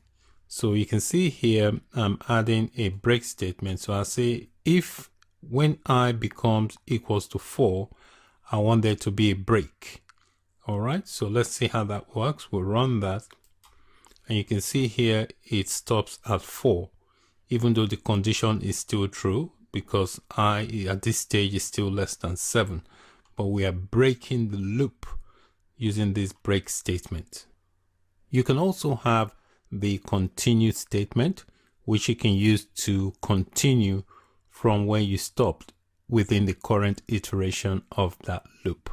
So the continue works slightly different from the way the break statement works. So here we've got the variable I equals to 0. And we're saying that while I is less than 7, here you can see we are adding the increment here because the initial value is 0, so we are now increasing the value to 1.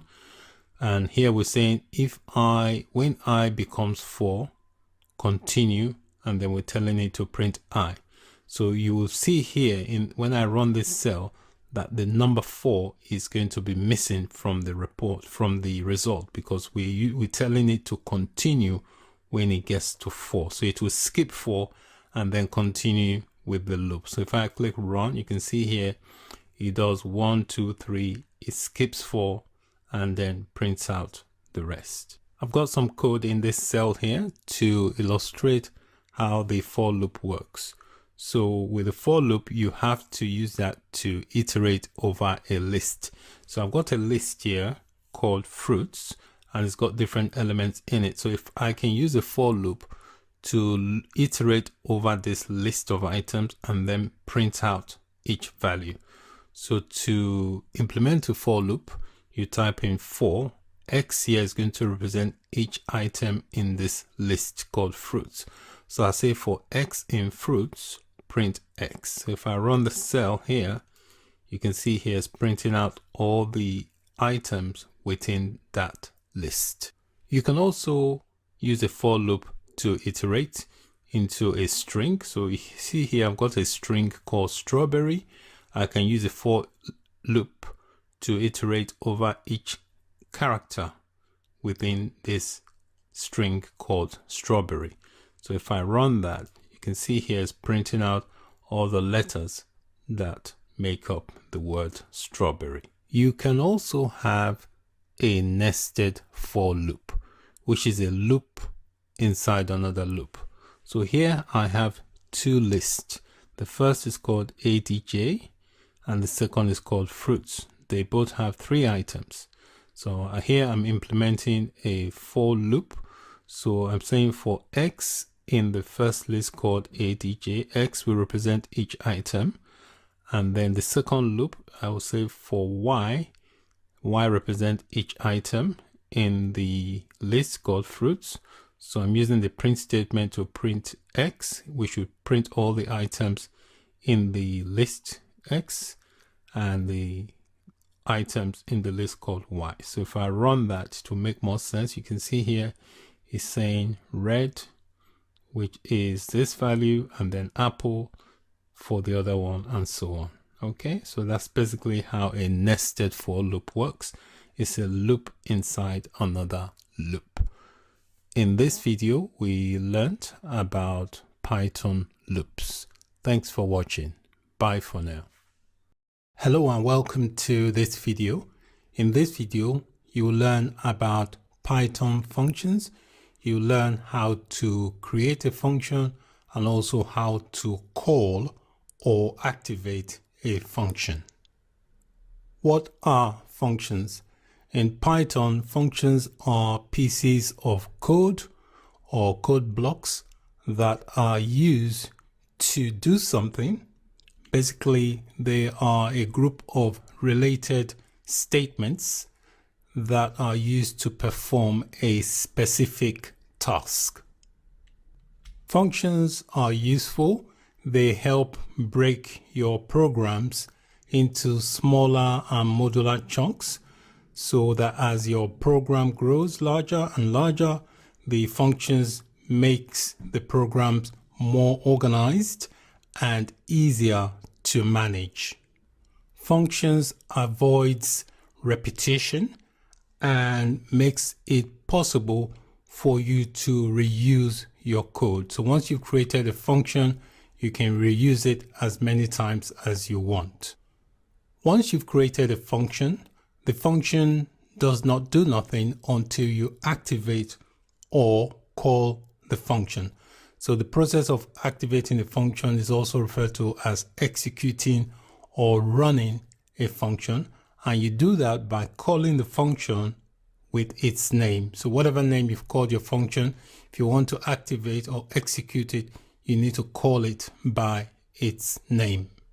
When you create functions, you can have them have parameters, which are variables. So you can create a function and then pass in variables, which are known as parameters.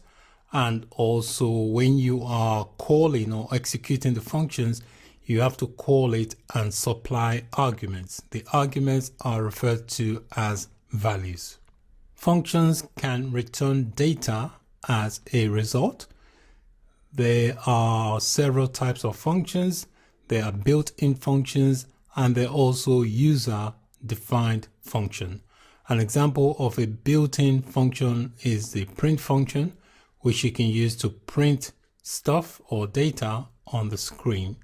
And then you have your own custom, which are user-created custom. They're also referred to as custom functions. The syntax for creating a function is fairly straightforward. You use the keyword def, which means you're trying to define a function, followed by the name of the function, and then you have the parentheses and then the colon. The colon is very important because that creates an indentation for the function. So anything underneath the indentation here, which is created by this colon, anything here is called the function body. So when you execute or call the function, this is the part of the code that will execute. I have created a new notebook, and inside the notebook I've added a block of code. Here I'm creating a new function called sum.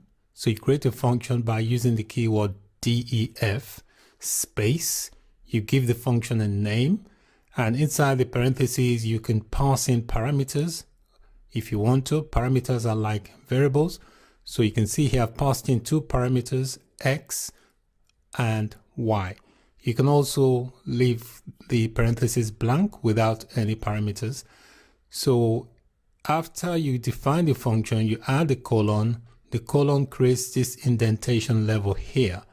And then this is the code that will be executed when this particular function is called. So when you create a function, the function does nothing until you call or activate the function. So here I'm calling the function, which is called sum, and inside the parentheses I'm passing in two values. The first value will be for the variable x, and the second value will be for the variable y. So when you pass in values inside, when you're calling a function, they are known as arguments. So 4 and 5 here are called arguments, while x and y inside the parentheses are known as parameters. So let me run this function. I'll click run, and you can see here it has returned a value of 9 because I've passed in two arguments, 4 and 5, which will then execute what this function says. It will print out the value of x plus y. In the example function we created, we use parameter and also argument. I just want to explain again the difference between the parameter and the argument. The parameter is the variable that is defined inside the function's parentheses, while the argument is the actual value you pass or give to the function when the function is called. What is the default parameter value? This is the value that a function uses when the function is called without passing any value to the function. Only parameters at the end of a parameter list can have a default value, as values are assigned by their position. In the second cell here, I've created a variable called student_names, and inside the parentheses I have specified a default parameter value. Alright, so this is the value that the function is going to use if I call the function without passing it any value. So the name inside the parentheses is names. This is going to be the variable, and the value is going to be blue line. So when I call the function, this is what is going to happen. It's going to print this text, hello, plus whatever value that this variable names has. So here I'm calling the function with and without arguments. The first one here, I'm calling the function without passing any value to it. So if I call it now, this should print the default parameter value, which is blue line. It should say hello blue line. Here I'm calling it and I'm passing it a value of John. So now the name variable will now have the value of John, and this I'm calling here again and giving it a different value. So let me run that, and then you can see it says hello blue line, which is the default value because I call the function without giving it any value or argument. I call the function again, give it a value of John. It says hello John. Call it again and give it a value of Jane, and it says hello Jane. So it basically executes the code in the body of the function, which is this print statement here. So whatever value the variable names has, it will say hello to the value of that names variable.